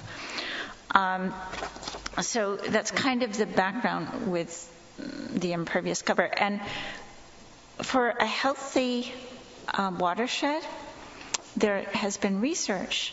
And if it's over 30% impervious, you start having a serious impact on your environment. So we're already over that. But this was done to, because the village is already kind of built out, but to stop it. So that's why I would have preferred to see 30, but, so it's trying to compensate for that. And also for driveways, it is difficult, because some people are saying, well, if you catch the rain off, why can't you have? So there is an option if you want to keep with the vegetated. They have these grids that go under the ground, and you have a full vegetative cover, and it all goes through. So if somebody wants to resist a car, it can look like a lawn, and you can still meet this coverage. So you can actually, in effect, provide for that with the proper design. And then I just wanted to say on the formula for the side setbacks, that formula came from your own code. It was looking at exemptions on how to apply, when to make exemptions. And then when we looked at the setbacks, and then applied this to compare with the setbacks, we found a few anomalies. And there were also, as Paul mentioned, in one street or zoning district, a great variety in size of lots. So by using the formula, you got the same proportion, even though one lot was bigger. And there were a couple of weird things, like there were a lot of lots that were like just under 20,000, and they could move closer to the side setback than somebody 2 feet larger. So this way, the proportion is equal to the size of the lot, and it doesn't restrict what they can build, even though, because you're saying, well, they're wider and you've got big depth. Actually, the formula that we used is the intention of the code as it exists now. Mm-hmm. So what we were doing is just kind of making it more regular. So we're not really increasing the setbacks by a lot, we're just applying it equally. Well, my concern was, I live on Dale Street, by the way, which is the street that you talked about. Right. My concern is that there are a number of houses there that are older, and they're on very small lots. Right. Some of them, there's a lot on Skinner Street that's 35 feet wide, and they have a house on it. They have a house, and they have a driveway, and that's about it. I think on one side they're like 1.5 feet from the other person's property line, but it's pre-existing, and that probably will never change. But then what about the lot that's 50 feet wide? How can you get 15 feet? Yeah, a lot that's 50. Okay. Yeah. There's already a provision in the code that deals with lots that are non-conforming in lot width, and that utilizes a 4/10 and a 4/10 with no side yard less than 10. Okay. So Well, that makes sense. if you have a non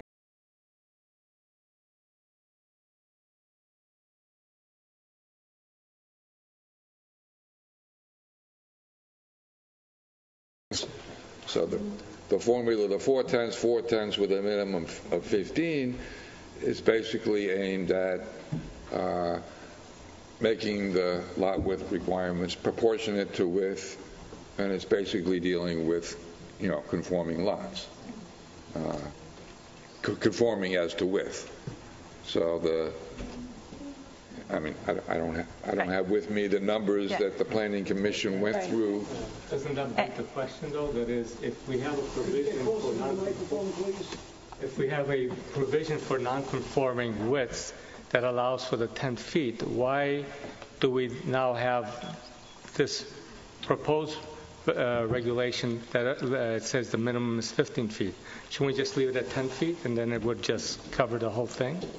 If you left it at 10, somebody who didn't need that relief would be automatically entitled to it. But with the 4/10, with the 60%, if the lot is wide enough, automatically they would be 15 feet or more. It would only happen if the lot is too narrow. You got to go through the numbers, Right. which I went through, and Paul went through, the architect studio went through. I don't have all that background with. And I think the other idea, which obviously is really a result of the study, is the idea that houses really need to be centered on the lots. That's the whole That's point. really, what we really haven't said yet is... How tiny a house would you have if you had that 15? We're trying to get... The 410 is a good idea, but the 410s would still allow you to move the house to one side and get very close to a neighbor. So the idea is the two, again, we're looking at by doing both, you basically force people to do two things, I think. One is to center their house. The other is, one of the things we thought was very interesting in the study, I really give Glennis a lot of credit for, is when we looked at the streets, you could have the same size house. When the house was, in effect, turned on its side, it had a lot less impact on its neighbor than it was very wide on the street. It really was very, very different impact. And so this is going to really encourage someone to turn the house, because that's how they're going to get the the GFA they want, because the only way they can do it, given the 4/10 and the 15 feet on either side, is going to be to turn it to get the bulk they need. So it's really going to basically encourage the architects to do a house that is really more modest on the street and goes back more, which really, when we looked at all these photos, really had a very different impact. Understanding bigger houses are going to be built in this village, no matter what we do, I think this is one way to try to manage it as best we can. Mark Schiffer, Planning Commission. And I want first of all to thank Paul for the leadership, his leadership, and trying to find a compromise, and he came up with a great document here with the help of Rick. But I must say that I agree very much with Eduardo especially in the point of mixing non-habitable space, penalizing the GFA with non-habitable space. I think that this would be highly unusual in any zoning to make a deduction for floor area for something that is actually not generally counted as floor area, that's not habitable.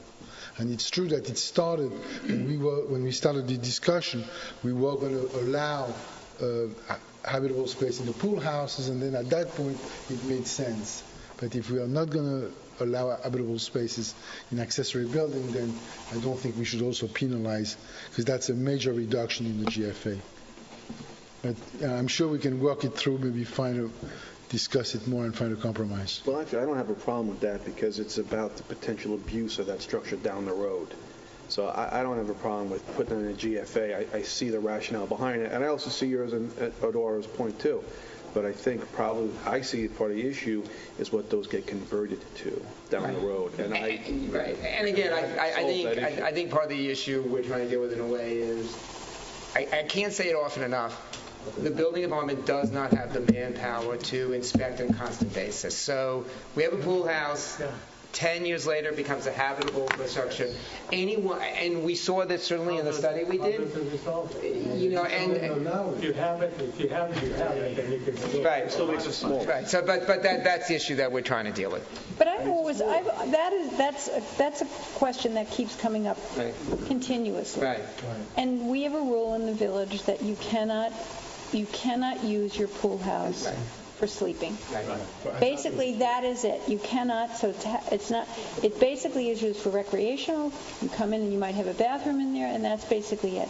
So everyone walks around and says, "Oh, but we know that person on such and such a street has created a living room and a bedroom in that pool house."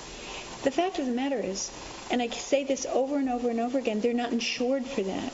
And if, in fact, anything should happen to that person living on that property, in that pool house, they're in big trouble.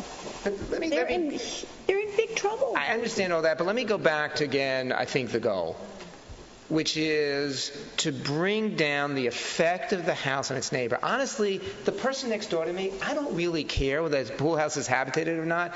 It's now not green. It's now coverage. It's now bulk. And it really doesn't matter from a point of view of what we're trying to do, whether it's habitated or not, it's still there and it's still having an impact.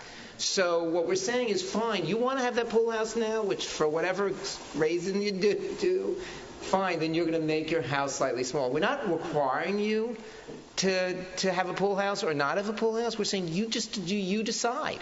And so this is how much GFA you got to right. This is ultimately how much GFA. And honestly, I think the other answer is you just lower the GFA, which is what most villages on the East End have done. They've just lowered the GFA. So I think this is a much more modest approach, which is, you know what, you want to have your 6-bedroom house, which you're not allowed to have in East Hampton, fine, then don't put in a pool house.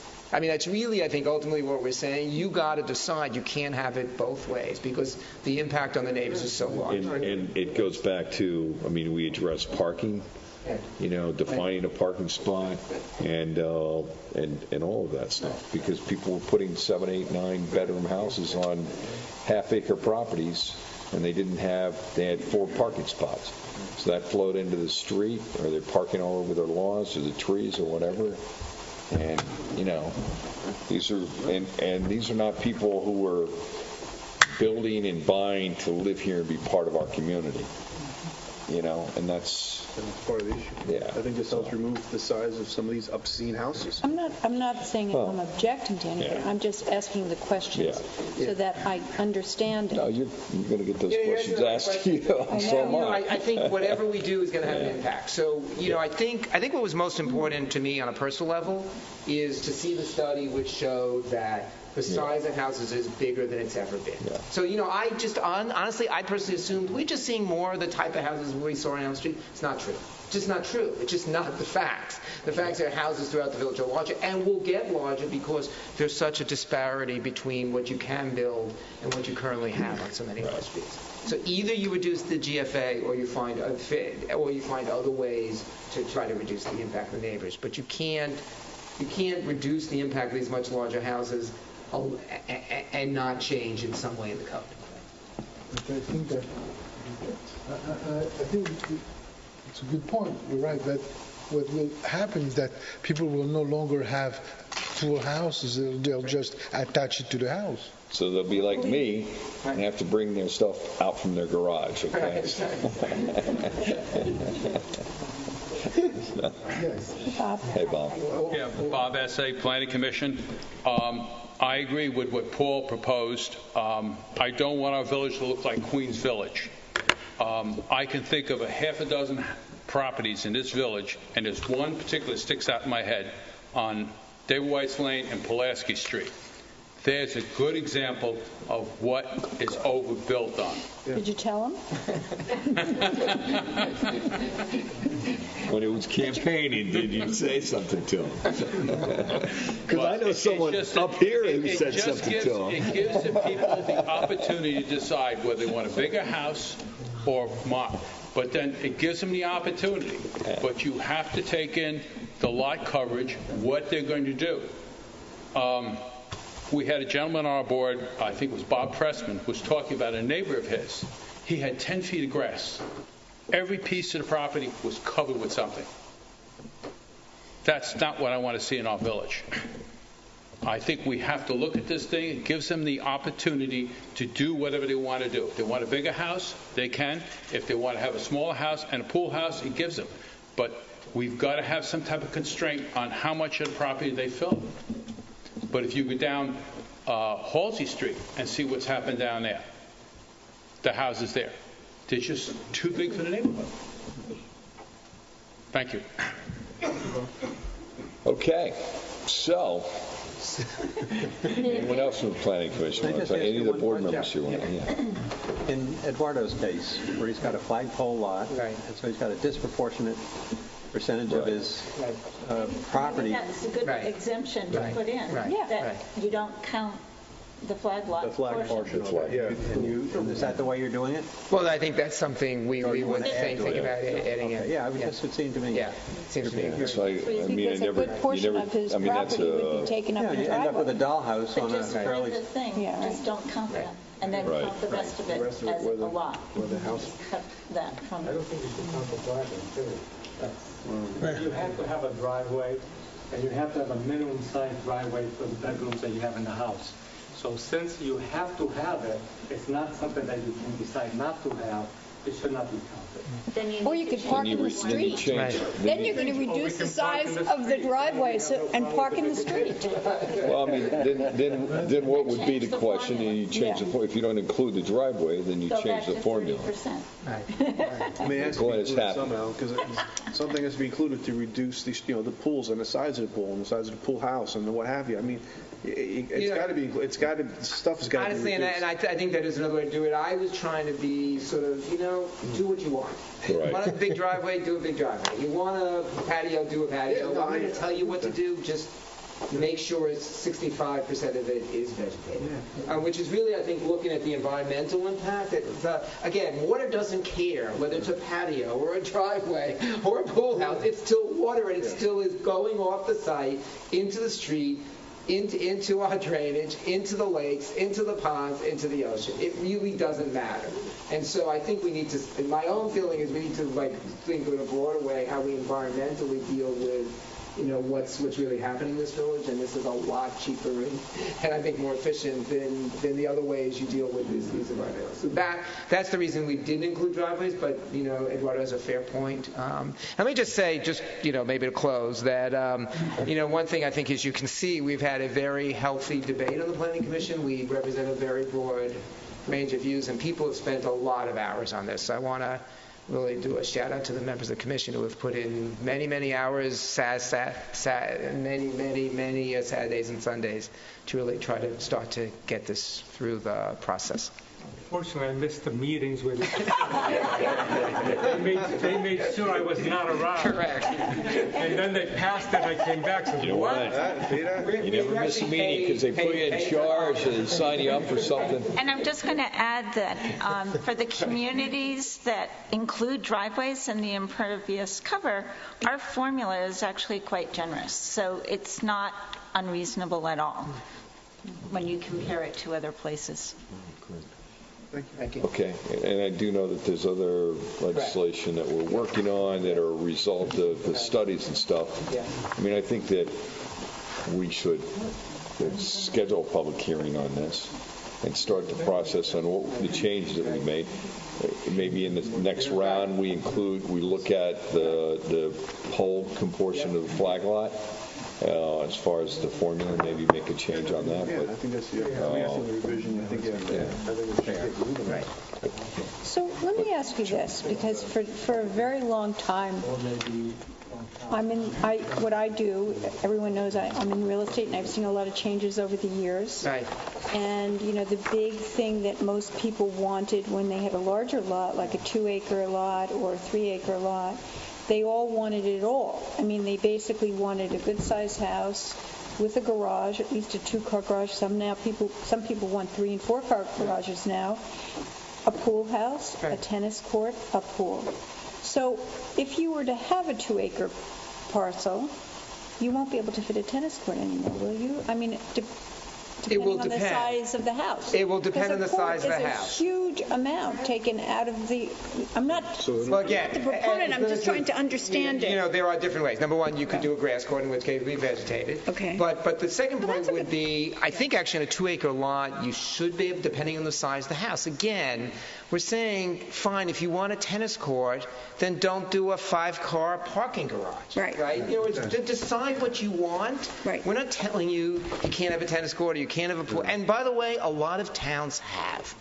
That's what's really different, I think, about what we're doing, is a lot of towns are doing that. You can't have a tennis court in a lot of less than a certain size because they're trying to deal with the environment. Sure. We're saying in Southampton, given the diversity of the lots, we think it makes more sense to allow you to do what you want, but the total cannot go beyond the 35%.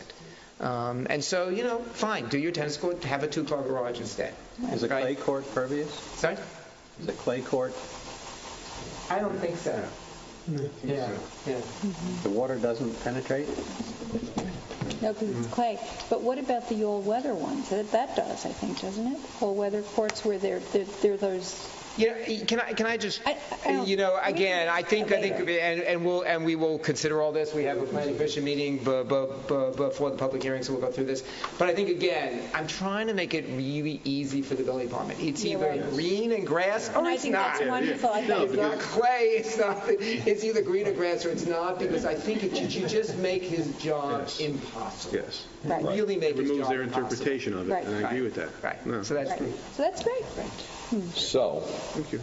anything else from the village board? So, I would like to, I'd like to make a motion to schedule a public hearing, local law amending Chapter 116 of the Village Code with respect to dimensional regulations in residence districts, December 8th. Second. All in favor? Aye. And then I also make a recommendation that this be referred to the Planning Commission. I'll make a motion to refer this local law to the Planning Commission for feedback. Suffolk County talking about? No. Well, it's going to have to go to Planning Commission and... this is a zoning local law. It's going to have to go to the Suffolk County Planning Commission. It's going to have to go to the Village Planning Commission. It's going to all the stuff. Town clerk. Okay. Steve and I take care of that. Okay, so you'll take care of all that stuff, okay? Yeah, I'll do the public hearing notice, and then Steve will do the notifications. Okay. All right, great. Okay. I appreciate, thank you guys for all the work, the Planning Commission, and this is good job there, okay? Great job. Thank you. It's a little bit different from the last time we talked about residential zoning, right? Yeah, everybody's smiling a little bit, so. There's still time. Yeah, I know. I think so. Mark? Okay, yeah. Can you skip to number 3 real quick? Yeah, we'll get Zoe out of here and stuff, so, yeah. We got to get the printouts for rows A through G. So Okay, all right, thanks. Zoe, I'll leave this up here for you. Okay, yeah, I brought one. Okay, so we have the, so at the dog park, Zoe, come on up. Hi, I'm Zoe Kamitsis, and I'm at 175 Herrick Road, and I'm here to talk about our dog park. And I just want to tell you, it's been a year and a half since we were here, maybe a little longer than that. But I thank you so much for approving that dog park. It's been a really fun, interesting. Well, here's what I want to say. Like, that dog park doesn't happen if it's not for you and a small group of people who went out and raised all the money, that came in and did all the presentations to us, that talked to my wife, to bust my chops, to do all of these things.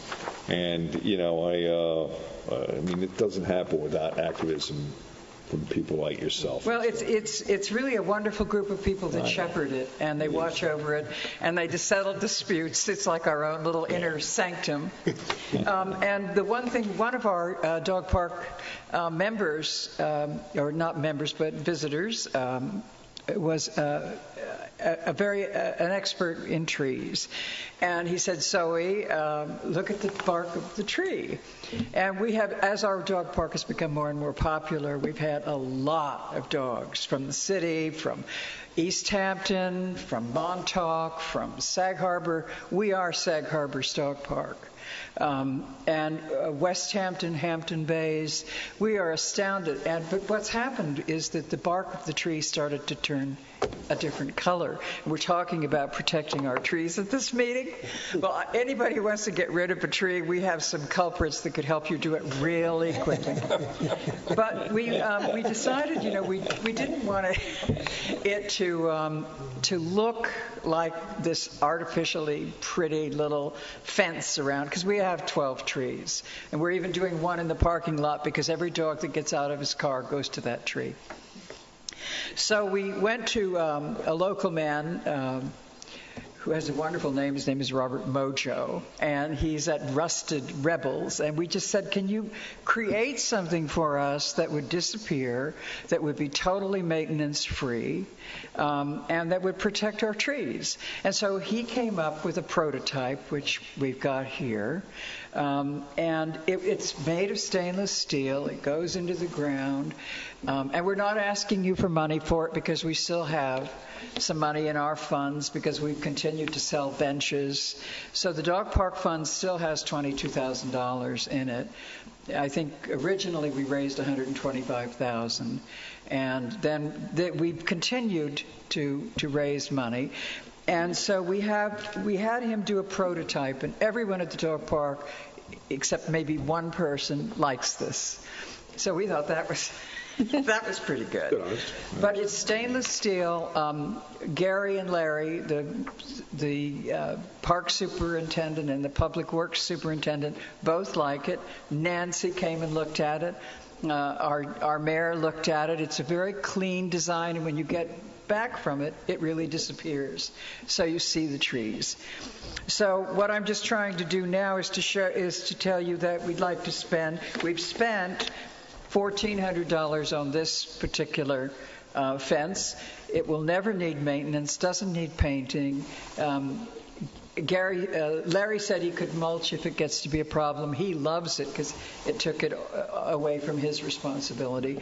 And so what we need is we're going to spend another $14,900 out of the money we have in our fund, and we need half of that to begin the work, and we will pay the rest of that as soon as it's completed.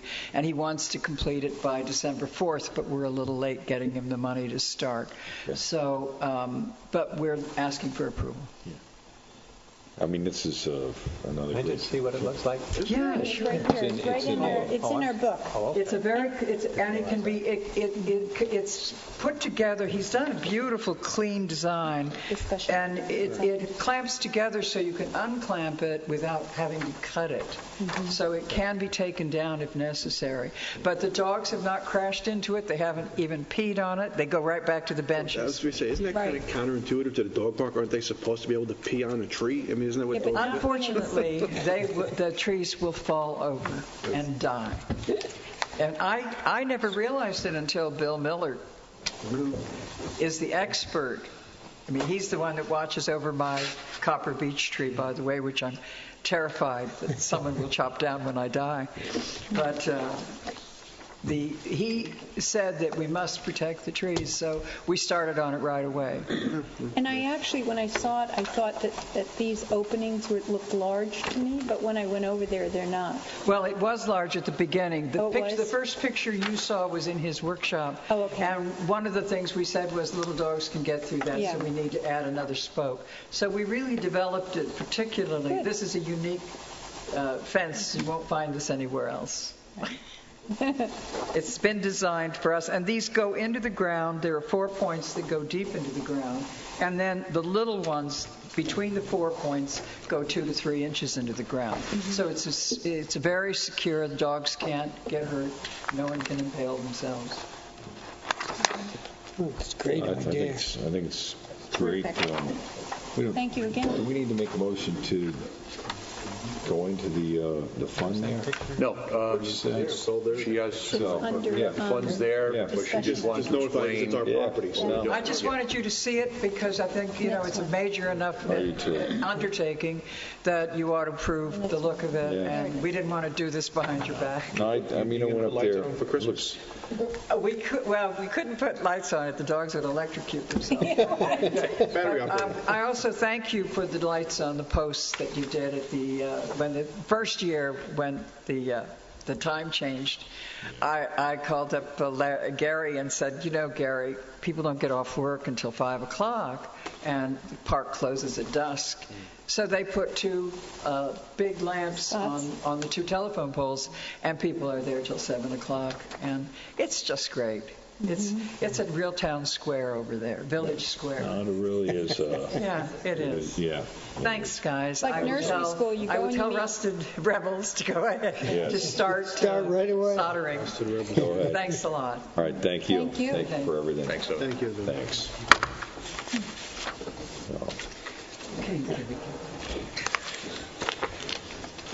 All right, let's see here, roads A through G. So, we started the process Do you want to do what's that? Do you want to do Dune Beach first? Because that'll be fast. Sure, that's fine. Let's Okay. do Dune Beach first. 'Cause Okay. I know you want to get out of here. And this could take a while. Well, maybe, maybe not, so. Hi, my name is Mackenzie Coster. I'm from Seasons of Southampton, and I'm here for approval for a party at Dune Beach on August 19th for 150 people. So I'll tell you what I told my son. This is, the permit's in Zach's name. It's for, I believe he's in the wedding party. It's a wedding for one of his close friends. Yeah. So the whole thing about driving on the beach to do the setup before the 6 o'clock time frame, I told him there's no way. Okay. Well, it was just going to make it less expensive for them. Almost everything could be dropped off early. We have, It's just the food. We have 2 lawsuits in reference to beach driving, and the code is the code. The code says no driving between 9 in the morning and 6 at night in this area, and Yep. Well, I had to ask. So, that being said, since my son's name on it, I'm going to shut my mouth now. Is there a tent or anything going up down? There's going to be a tent, and the tent company will be applying for the permit separately.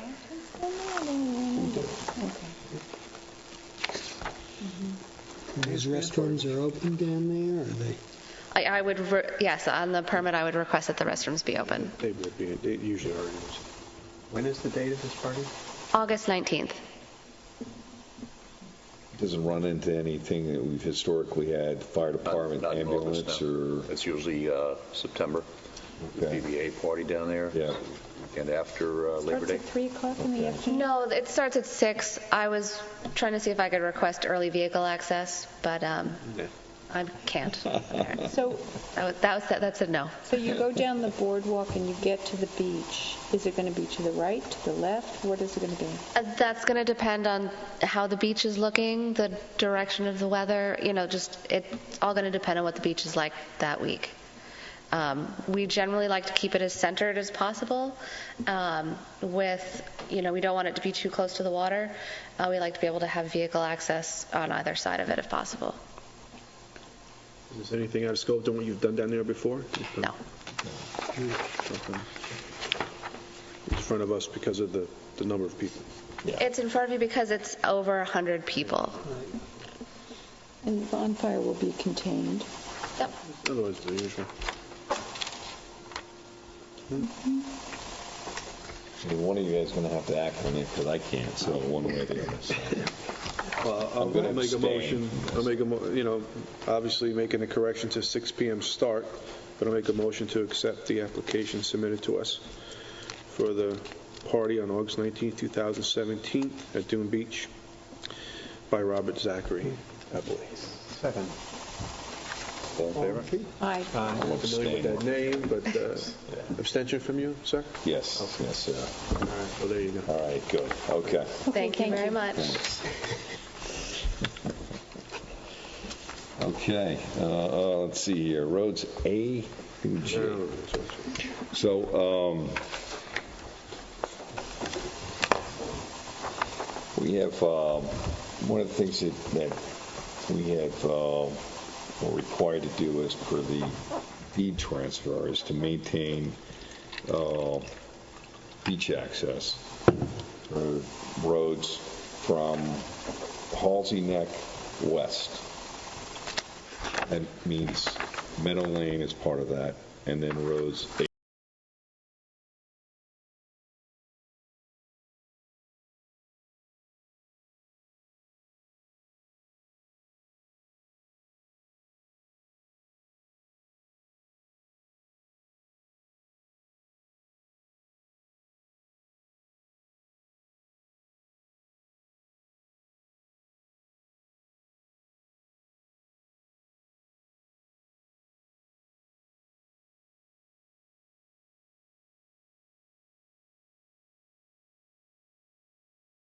these roads.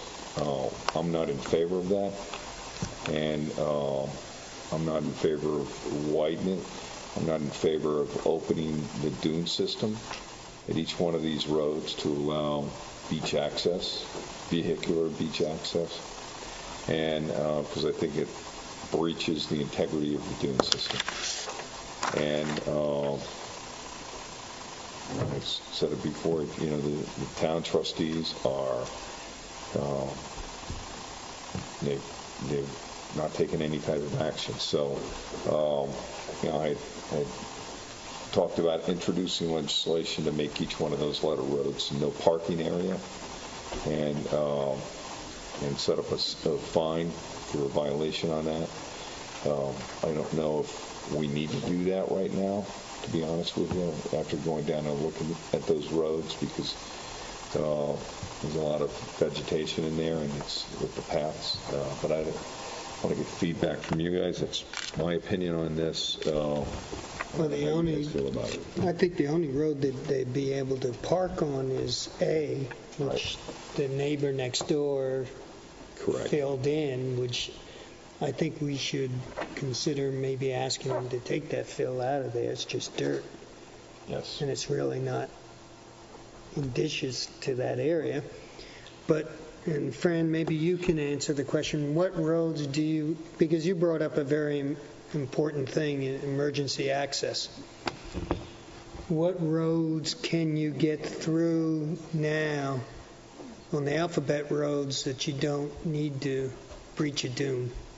That's the thing, none of those roads except for Road D and Road F those are the only two that you can... access roads that you can drive onto the beach.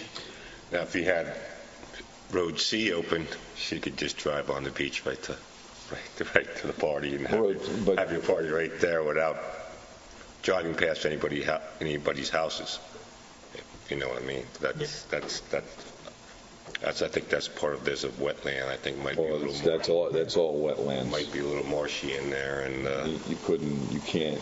we can't even open a path on that road because it's all wetlands in there. So I know that. Yeah. So you really have what, F, D? D's open. D's open. Road D is where they have all the parking and everything. F is open, and then we have the path. We have the village property at the helipad. There's also a Shinnecock Road that's across from Munns Point. Right. That's not an alphabetical road, but it's Shinnecock Road. I think that was supposed to be access for the Shinnecocks to have access to the beaches if they wanted to bring their canoes or whatever it was, or to go fishing or haul their boats over the dunes or something like that.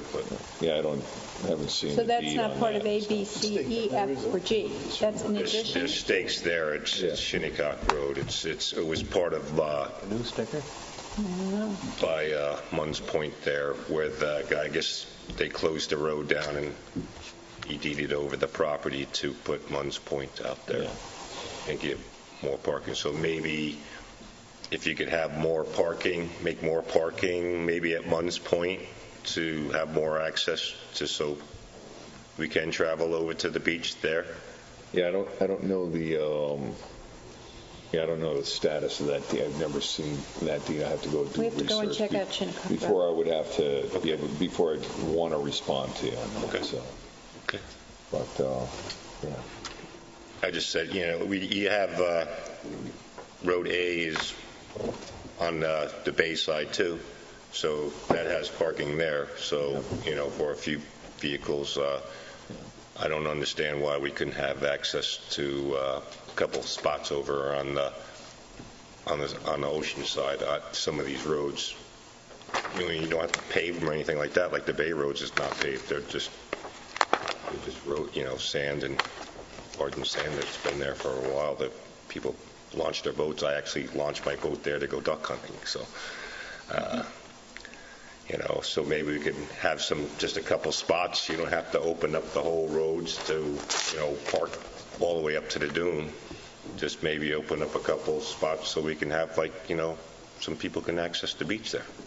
I don't think those roads, what does the deed require width-wise? I don't think it's wide enough to Well, park a car to begin with. Well, it's a 50-foot road. Okay. But there's no requirement in there that says that we have to do anything other than ensure access to the beach. So it could be a 6-foot wide path. It could be an 8-foot wide path. You could clear the whole thing if you wanted to. I'm personally just not in favor of clearing the whole thing out and putting parking in there. And that's just, it's me. Well, I'm not saying clear out the whole thing and make parking the whole. But there's requests coming in from multiple people asking us to do that, and it's and I'm just not in favor. I'm just not in favor of that. I'm just trying to get some public access for the beach. Like I said, I can appreciate that. A couple spots over on the bay side. Why can't we park on the ocean side? Just it's. Come down there. I went down with Gary the other day, and I was looking at something, and I don't want to blab it out in public, but I really think there's something we could do that would make people very happy, but you'd have to look at it. Okay. And next time you're over here, just call me across the street and we can take a run down there. Okay. I'd like to go it looks to me like you could do it. And I understand you don't want to breach the dunes. Yeah. I'm kind of like.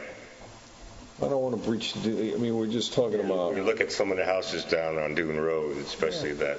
There's a new one down there. I'm not going to say which one it is, and they just ripped out. I mean, the guys that were here before saying about building on such a property square, that house is like massive, and they dug into the dunes. I don't know how they got a permit to. Well, everything that's being done is outside the coastal erosion zone. Okay, well it's all separated from the dunes, and it meets the base flood elevation heights.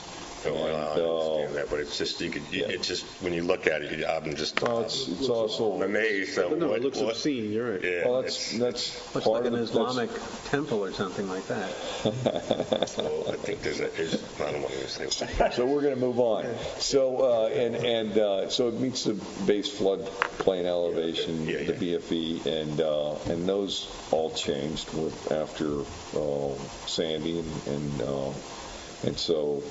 There's some issues, and we've had the discussions around height. I'm just more of getting more beach access to the beaches.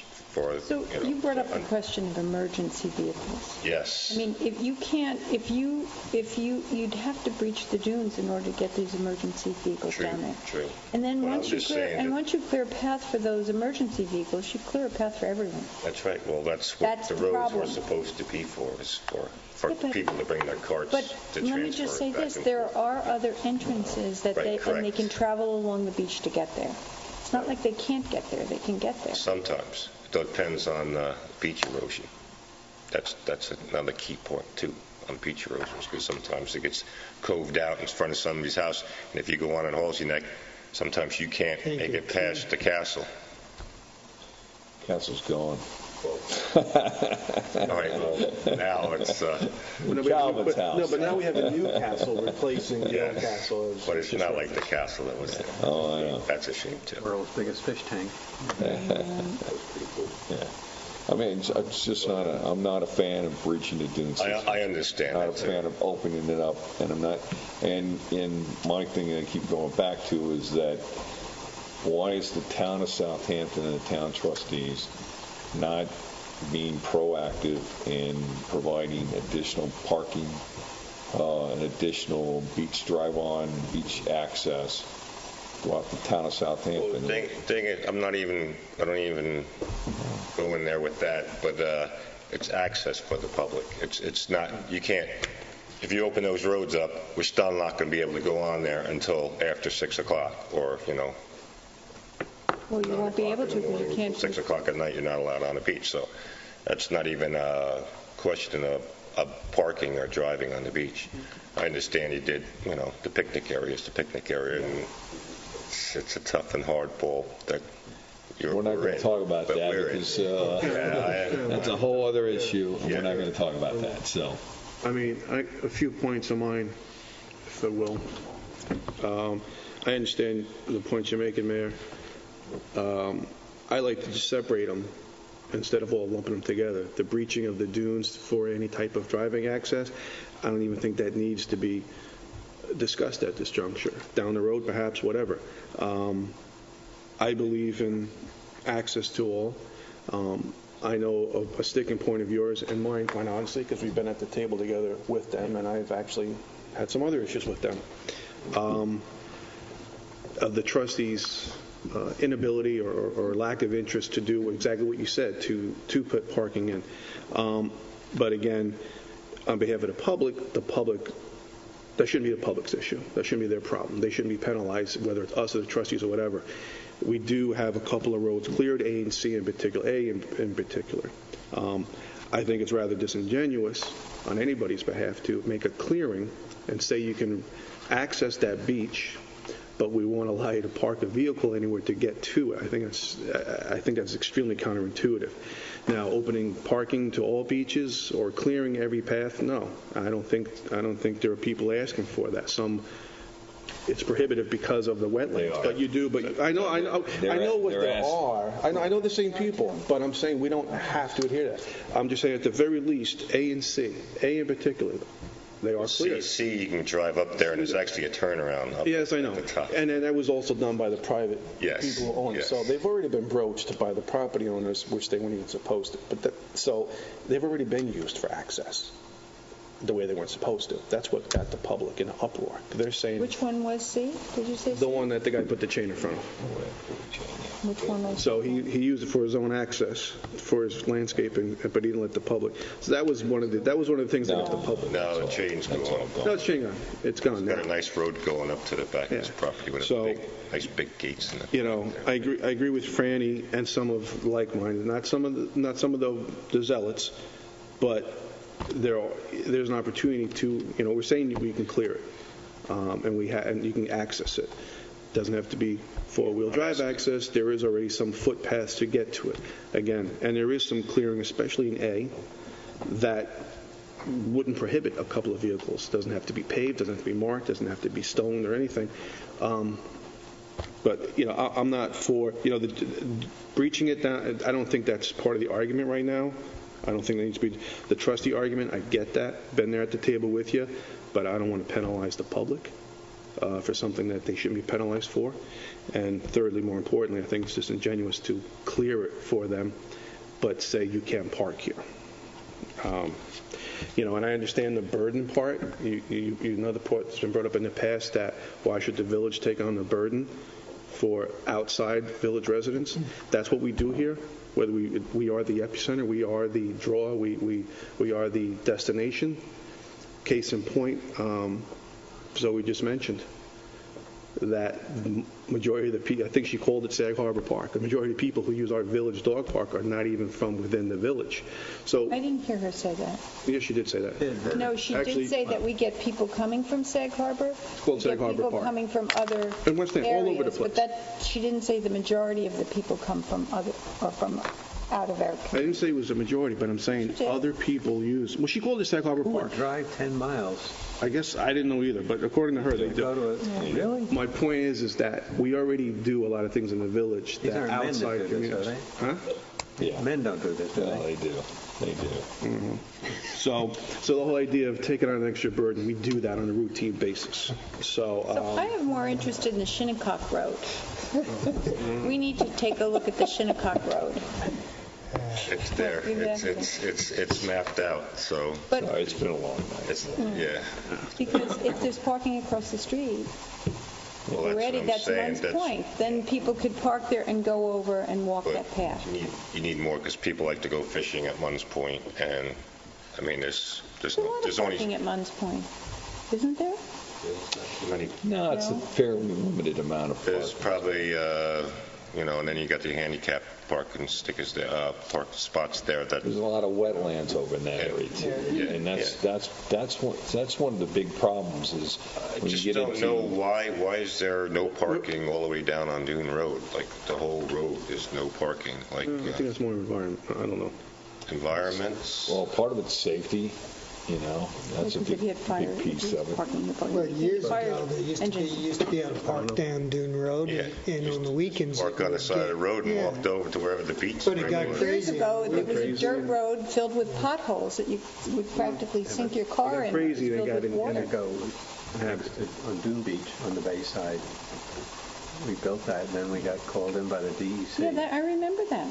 Yeah. And I gave them a story that we spent $1.5 million to buy that, and if they wouldn't let us park, if we can't get enough cars to park there to make it worth our while, you're going to force us to sell it, and then there'll be 2 or 3 homes, and you're supposed to be in favor of preserving dunes. Mm-hmm. And I said, we used an impervious material. There's no petroleum products in it. It's crushed stone. You got some nice parking down at Dune Beach. And the guy said to me, I'm going to have to do something. I'm going to fine you $2,000, but you can keep the road.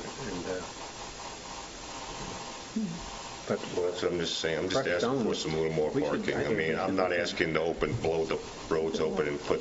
Well, the problem is that people are, and people, elected individuals, are asking for that, and that's it. So, and then the moment you create parking areas, I mean, DC, there's all the wetland setbacks that you have to meet. I mean, it's. I think you have a very difficult time creating any type of parking on the north side of Meadow Lane, just because of the setbacks from the wetlands. That's why we need a couple of spots open on the south side. I mean, I think a lot of the south sides you still fall into that. But they've been cleared already, so obviously DEC hasn't complained. Been cleared for some time with trucks and flatbeds and everything already parked in there. That whole area, that whole spit is a very sensitive area. No, I understand that. Some of those houses I see there, just it's wetlands on both sides. Like I can't believe what they do on the bay and the ocean. And it's like somebody said that they built the house, and there's right by the Road 8 there on the bay side. People said, "Oh, look at that across the way! Isn't that beautiful?" And I said, "Yeah." When you look back the other way, all you see is houses on the bay. Yeah, no wetlands. Vehicles parking on a dirt road is not as bulkheaded up to the back of their property, and it's a shame. Wow. Well, I'm just not in favor of applying restrictions. It's not even a problem yet. If it became a problem, then apply the restrictions. Nothing's even happened yet, and we're applying restrictions before we're providing a solution that doesn't have a problem yet. I've got no problem with that. And like I said, I'm just throwing it down on the table to discuss this whole thing because it's something that I don't want you to just do something right away. No, we wouldn't. We can't. I know you have to have a public hearing and stuff like that, but I just want to come in and just voice my opinion. Try to help out as much as I can. I know you're in a hard place with everybody. Maybe it's just my opinion or whatever, but this is what I think would be right for the public. I understand you don't have any trouble with the town. If the town doesn't want to do anything and whatever. But just a couple spots for these roads. You're going to make footpaths to these roads, to the beach. Let's have a couple little spots on the side of the road or something. I don't think that would be too bad. So I thank you. Okay. All right, Franny. Thanks, man. A long night. Okay. All right. Appreciate it. Thank you. Thanks, Franny. Okay. Let's go back to suggested resolutions here. All right. Item 1, resolve with the reading of the minutes for the work session on October 25th, 2016. The special session on November 4th, 2016. Be dispensed with. Those minutes be accepted as filed by the village administrator. The actions taken by the ED and hereby are ratified and approved. Motion? So moved. Second? Second. All in favor? Aye. Resolved with the claims to the warrants dated November 10th, 2016. Filling on $186,997.23. Warrant 8, General Fund, $1,612.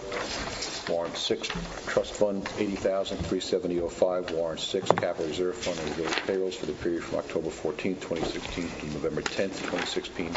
Be ordered and approved. Have a motion? Make the motion. Second? Second. Discussion? Page 1, Alert All Corporation, Fire Prevention Supplies, $5,544. Atlantic Coast Embroidery, Fire Department Shirts, $3,270.95. Page 2, Cartoons, Ambulance Chief Radio, $1,400. Page 3, Cast Productions, Videographic Services for October, $2,145.70. Chavis and Rogers, Final Architectural Review for the Wall at 25 Jobs Lane, $2,400. Page 4, Crowd Control Warehouse, is fences for the Christmas tree and the showmobile, $1,447.50. EMT Government Accounting Services for October, $1,218.75. Peter Enstein, Fire Department Volunteer Medical Reimbursement, $1,000. Page 5, Firematic Supply, 2 payments, $1,003 and $3,868.24, both for Fire Department truck parts. Fluid Imagery Consulting Services for PD, $2,314.99. Fresh Pond Services, a payment on account for the HVAC of the Historical Museum, $12,000. Page 6, Chin Coast Ventures, return of the security deposit for the Cooper's concession minus the cleaning staff charge for them, $1,500.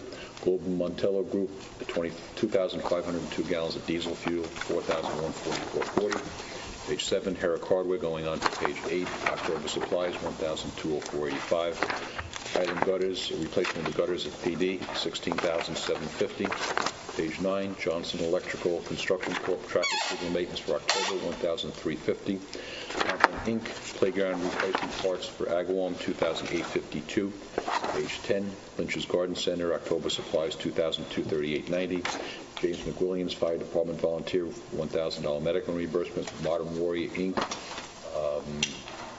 PD Training, $1,120. Page 11, more medical supplies for ambulance, $1,277.71. Warwick Auto Supply, October supplies for the garage, $2,832.26. Page 12, mitts for the parks, $1,034. Nassau Diagnostic, Fire Department physicals, $11,495. Norsec & Son, $5,900 for September Fest garbage pails. Norsec & Son Highway Carting, $4,845.54. Page 14, Rico's Clothing, Ambulance Uniforms, $11,575.95. And Rico's again for Fire Department uniforms, $2,317.25. Page 15, Safe Life Fulfillment, Windshield Replacement, $1,139.73. Sadie Levine, the Justice Court Order, $4,250. Audit rather. Software Consulting Associates, Tax Software Maintenance Agreement, $6,000. Page 16, South Shore Fire and Safety, Fire Department Scott Pack Masks, $3,865.68. Sprague Operating Reserves, 3,350 gallons of gasoline, $5,467.20.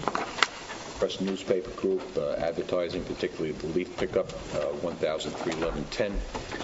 Page 17, Thomas Gildy Electric Generator Service of the Fire Department, $1,475. Town of Southampton dumping fees, $1,967.40. Vehicle Tracking Solutions, GPS for October, $1,079.55. Page 18, W&G Service, repairing the circulator pump for the geothermal system at PD, $4,000. Page 19, Whitmer Associates, Fire Department mask bags, $1,524.71.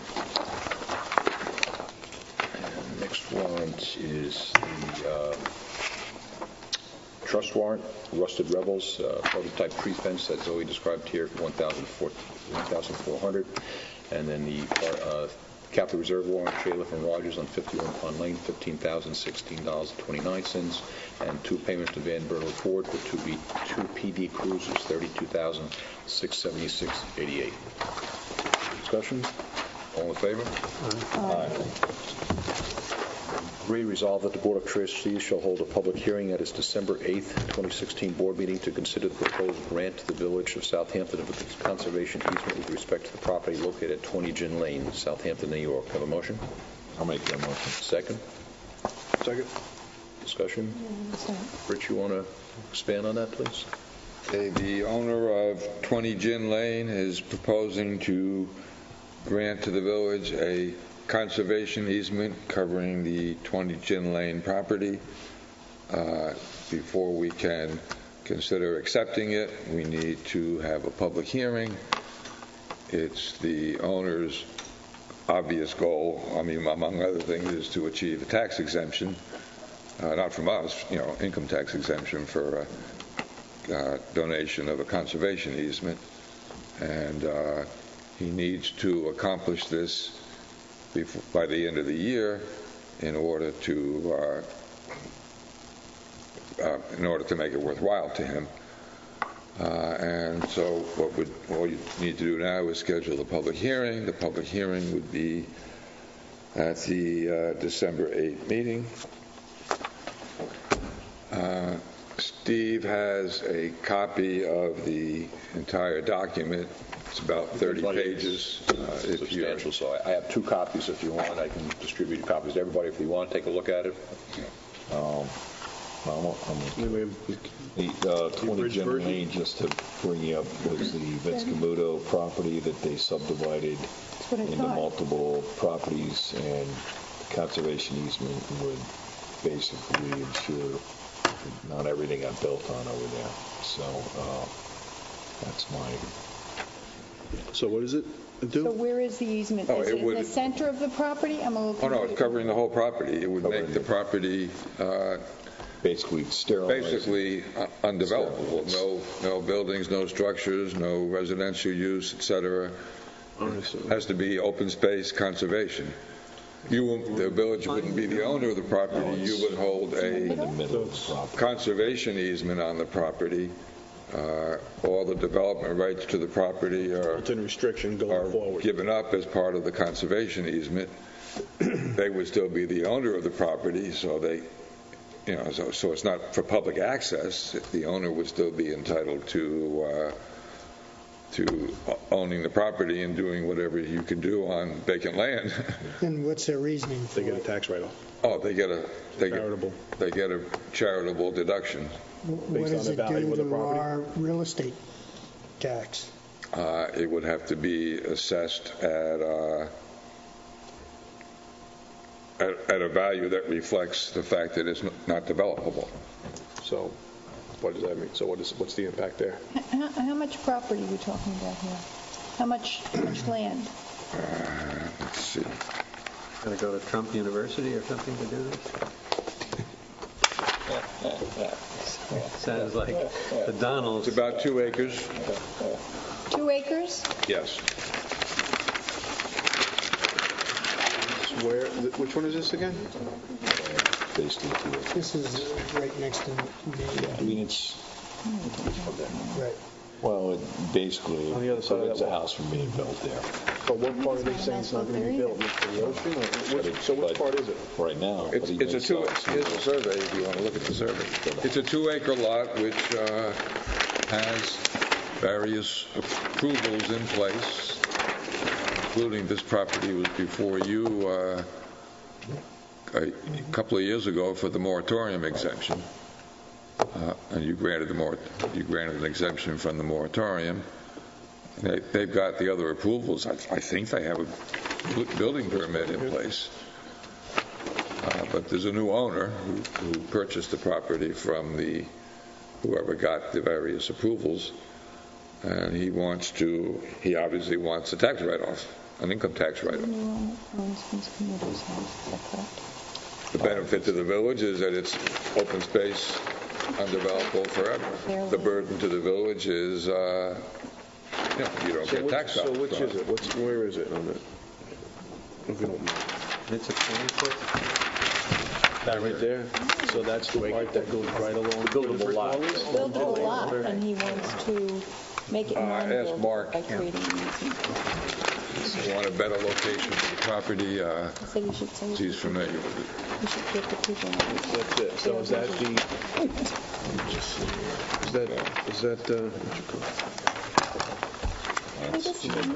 there? That where your hand is, that's the piece. So, but he could sell it, right?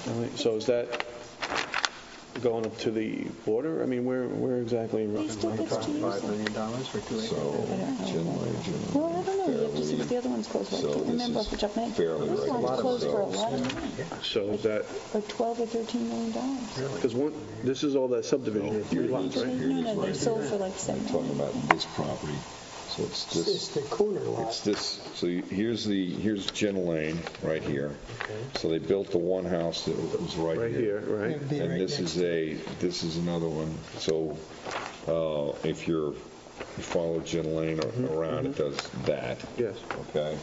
So it's going to be this property right here. So that property right next to the one currently being built is what they're saying they want to preserve? Yeah. And not be built on? Yeah.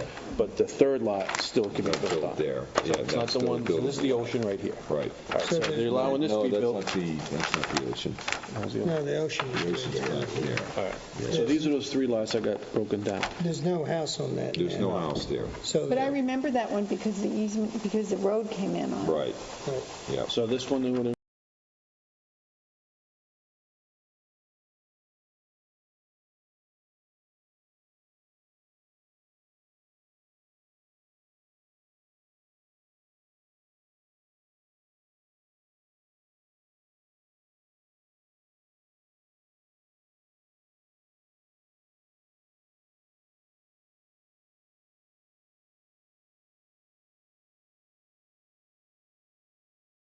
$1 million or something? I don't know. We have to look up what the recent, what those other sales were. So you're going to take, there any benefit to basically, what you're was- doing a conservation easement there. Basically, you're sterilizing the property. And Can that be reversed? Is that something that's, is that like a Permanent? permanent restriction? And what kind of tax No matter what revenue are we transfers? giving up? If the property... Pardon? What kind of tax revenue is the village giving up? I don't have any idea. in the grand scheme of things, not that much. I don't Well, we'd have think to so. look, we'd have to look to see what they, Right. we'd have to look to see You can look at the village tax these- roll and see what it's assessed at. We'd have to look to see what this and this was paying in real estate tax. What they valued that before they put the improvements on it. That's what we'd have to see, and then we'd know what we're giving Can up. we ask? Well, you should also look at. Well, we're not making a decision on this tonight, are we? We just... We're just discussing. All you would be doing tonight is scheduling a public hearing. Well, what you I'm encouraging you to Do the research. become familiar with it so that you could potentially act on it after the hearing. It's an after the hearing on December 8th. So there's a clear... Because you're coming down. Because if it doesn't happen this year, It's hard to show, but you're coming down around the lake this Or he way. might, but it's for next year. he might not want to do it, or he might want to look elsewhere, or whatever. Corner. I mean, You're going to have another house. I'm on just the reporting to side. you what I've been told. Visually, it'd be But nice it's to have. important to the Is owner. there somebody who bought that? I'd have to go by and The see. owner, we can take a look at it. We're saying I have to go. Here's what we're going to do. I don't know. You have to realize right now it's Yeah, I mean, it's... All right, so here's... vacant lot. We have So He's here's- having difficulty would even be selling it because of improved this. lot. He really is. It creates a real, we what it is on looked the at a building that was going to fit on that property. Yes, But even And basically, the people over here wanted them to push that building over here to the side. And they didn't, and I said, well, if that was my backyard, I wouldn't want it next to that. I would want to move it over here. And they, over here, did not want that building there. I remember that. Yeah, I remember the whole thing. So he's getting a nice tax benefit, which is not the worst thing in the world, but what is the public benefit? And it's just that it's open, but it doesn't matter. The public can't access it anyway, so it's not parkland, and it takes it off our tax rolls. Yeah. So there's no real public benefit. Well, if we're talking about Lake Agawam and the drainage off Lake Agawam and the reduction of improved properties in the area, this is an opportunity to sterilize a property that has an impact on Lake Agawam. and it has a So visual. it's basically an eternal covenant that can't be reversed. Correct. Even if exchange hands, whatever, nobody... Are you getting it? The IRS is very strict about these things. They have to be permanent. Well, you know where the driveway's on here. This is a store on the corner. Only thing that could ever be done with it would Then there's be another house. for another conservation, open so that you can... another No, that's a private entity drive. to take over in place of the village to hold the Somebody conservation. looking to build on this. But it's always going to be The sterilized. people over in Can't be Fairview reversed. wanted them to move their building from here more over to here. And I said, well, if I had a backyard, I wouldn't want to move it closest to this road. I would want to move it away. But it had an effect on their view. Yeah, it ruined the view. So So now he's asking to sterilize it and have it as an easement or part of the easement. It was a difficult lot in a sense. I mean, it really He can't wasn't. sell it, but he can at least get the tax benefit from it. I mean, He probably could sell that. I don't. Oh, no, he'd sell that in a heartbeat. I mean, that house that was going on there was a really nice house. No, he's got a good building envelope there. He's got a good building envelope on a private road on Jen Lane, right, and, walk to the beach. That'd be worth a fortune. It'd be worth a fortune. The trouble is, it seems like a win situation for the village. Yeah. And I'm just wondering why he's willing to do that. Well, I think that... Well, it's got to be a huge write-off for him. I think it's a big write-off. That's why it's a priority until the end of the year. Well, if he sold this and he sold this, he probably would Most of the offset value of that this. property is taken away with this easement. Is it the same owner? Yeah. The same owner owns those lots. That makes no sense. But the same owner owns all three lots, right? I don't know. No. Are they all owned by separate, also the separate people? It would have to be. I mean, I'm not sure. I mean, does the owner of this property here own this now? This is who's the owner of this? So it's 20 Jen Lane SV LLC. Which is the same as the this court. is Twin Swan Realty Corp. And this is Twin Swan Realty Corp. And this is Vince Camuto, which is now this guy now. Yeah. Whoever. So I don't know if he sold this property and this property and this right here is still owned by him. I would think. So it's probably, I would think. Yeah. I would think. I don't know. I don't know. That's what we need to know that I would say go down and look at it. We'll check the tax rolls. Yeah, I want to drive, what you're saying, Michael, I'd like to drive down Gin Lane and sort of see what the visual effects, because isn't there a whole big It's a huge visual effect. Yeah, I think it is big. Because those houses stick up and you can see them all the way down the road. So I'd like to make a motion to... Skating rink? Okay, no, we're good there. All we need is all in favor to schedule. Okay. All in favor? Aye. All right, item 4, resolved that the Board of Trustees hereby approves Shane O'Keefe as a probationary member of the Hook and Ladder Company effective November 10th, 2016. Got a motion? So moved. Second? All in favor? Aye. Resolved that the Board of Trustees hereby approves Shane Sharkey as a probationary member of Southampton Hose Company effective November 10th, 2016. Have a motion? So moved. Second? Second? All in favor? Aye. Resolved that the Board of Trustees hereby authorizes the mayor to execute an intermunicipal agreement between the town of Southampton and the village of Southampton for the operation and management of the property located at 248 Moses Lane, Southampton. Have a motion? I'll make that motion. Second? Second.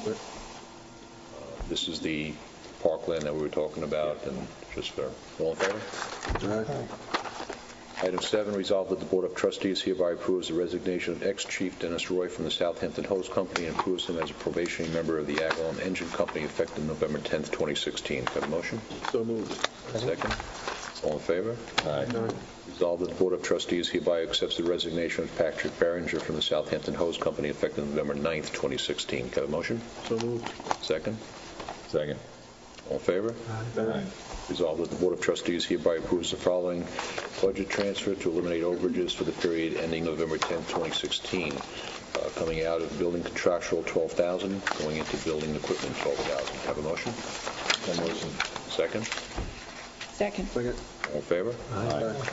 And the last one is resolved that the Board of Trustees hereby approves the following payments from the Capital Reserve Fund subject to permissive referendum. Van Bertel Ford, Wardle Ford, $65,353.76 from the Major Equipment Reserve, and Chaliff and Rogers, $15,016.29 from the Facilities Reserve. Have a motion?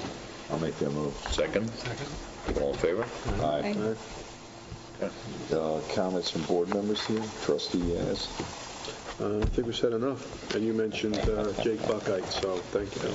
Yeah, that made me feel very sick.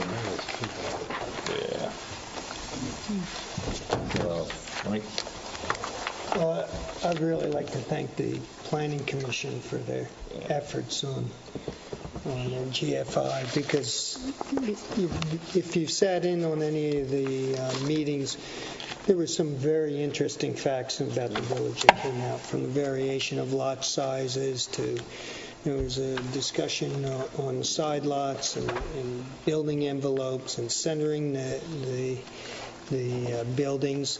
I mean, they did a lot of work, and they did a lot of hard work, and I think some very good stuff is going to come out from it. I just want to thank them. I'd like to thank them too. I think probably one of the things that I like the most about this is that I never felt it was a reduction in gross floor area. It was a decision, a personal decision on how you want to use your property. And I like that. I think it was incredibly creative. I don't see any of the other villages doing anything like this. And I think they could learn from them.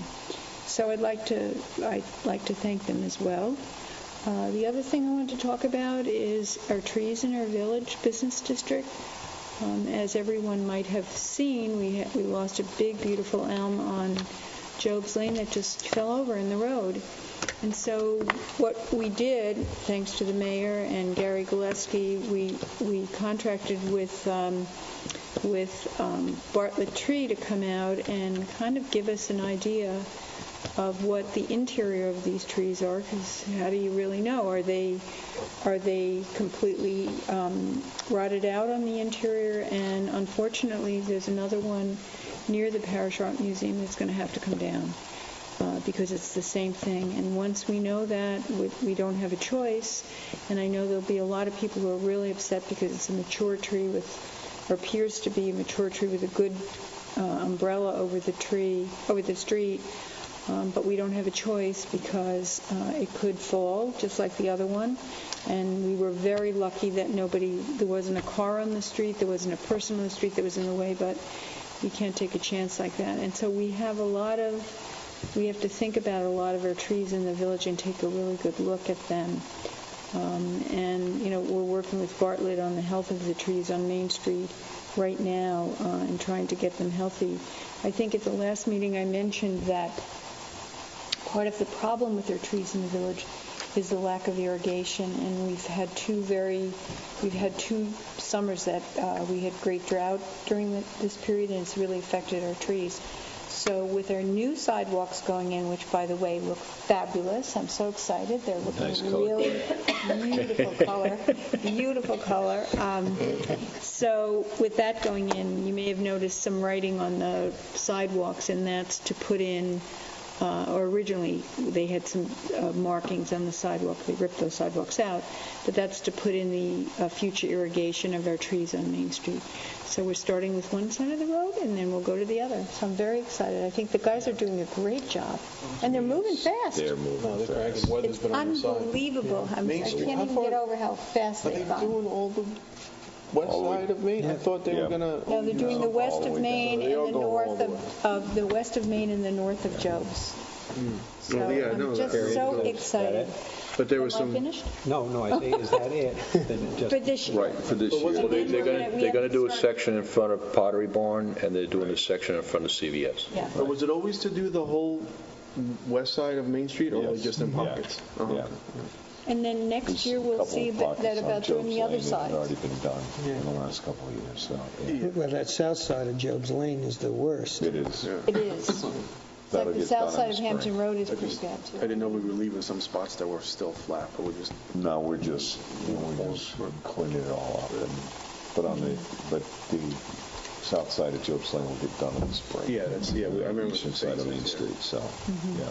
Like in front of Harris, for instance, there's a lot of the brick. There's roots that are they going to address that too? Is they're working on? They're resetting brick. Resetting brick and flattening it down. Right. Okay. Yeah, So the project is coming along beautifully. Very happy. Yeah. That's it for me. Bill? One thing I just tell you, my father told me something when I was about 12. He said, son, you should learn to keep a civil tongue in your cheek so that you don't say something you shouldn't, and then you can apologize to somebody. But the fact that they accept your apology doesn't mean that they'll forget what you said, And I was watching President Obama show King Donald through the White House today, and I was wondering what was going through his mind of all the things that have been said in the last 9 months. That had to be a trial, but Donald didn't keep a civil tongue in his head. But anyhow, hope the Republic survives all this. I think it will. End of speech. It always does. So, well, so we had the election, and part of the reason why we could have the election is free country and everybody could go vote is because of veterans who served this country and protected our rights. So tomorrow, it's Veterans Day. So at the ceremony parade starts at 10:45 and the ceremony starts at 11. And it's at the down in Pond Lane Vets Hall, and encourage all of us to participate and show up and march if you want to. And if you know somebody who's a veteran, encourage them to come out, and it's important. Speaking of which, the old man turned 91 on the 8th. Oh, nice. So, veteran was 91. So, indoors or outdoors? 91. Weather dependent. What's it supposed to do tomorrow? It's supposed to be nice. It's supposed to be nice. Yep. Yeah. So it should be a good day. And then if you're a veteran on November 15th at the high school, the Mariner Patriot Club is going to have their at 5 o'clock their evening of food and entertainment for veterans and stuff. So I believe in Sacred Heart's November 13th, 9:30 a.m. they have a veterans mass. Okay. Everybody who's and then also there's a Buy Brick campaign that see the front in Village Hall. You can come see Julie and around. So it's for veterans, and if you have a family member who's a veteran and you want to buy a brick for that person around the fountain at Agawam, I encourage you to do that. So, and I think it'd be a nice tribute to them. So, but again, Rick, I actually want to thank you for the work on the zoning stuff, and the trying to take everything they were throwing at you, and we've gradually working on a bunch of different pieces and stuff. So, my pleasure to work. Yeah, so it's really turned out very nice, and I think it's great. So beautiful whereas. I think this was the important part. I do too. The most important part. That's why I focused on that. Yeah. The other stuff is going to take a little longer. It needs fine-tuning through the Planning Commission and their consultant. Okay. But this was good stuff, and couldn't have happened without you and your efforts and what you do to protect the village and stuff. So I appreciate that. So thank you. Welcome. They get your hat enlarged. There you go. Does that mean I have to wear this? Whereas, there you go. Whereas, you need a bigger one now. And I do have to say the sidewalks are really moving along very well. They've done a great job. Beautiful. We did a great job communicating with the retail merchants and the Chamber of Commerce to make sure that everybody was alerted. I haven't. I'm all happy with the results. I haven't been stopped by anyone other than I stopped to say, this is great. They're doing a fantastic job. They're quick, and they work with us and stuff. So unless you guys have received complaints at Village Hall and stuff, I tell you, people are happy. It is. And you look down Job's Lane, you see that, you realize, man, it was in bad shape. It was kind of like the wall on Job's Lane. Yeah. And we finally restored that, and we realized how bad that looks now. But, I mean, a lot of people doing some fantastic work around here, really making a difference in this community, and we're lucky for that. So that being said, I'm going to make a motion to adjourn to executive session for the purposes. Sorry. Anybody else from the public would like to speak as second public comment? No? Okay. All right. So I'll make a motion to adjourn to executive session for the purpose of discussing personnel matters. Second. All in favor? All right.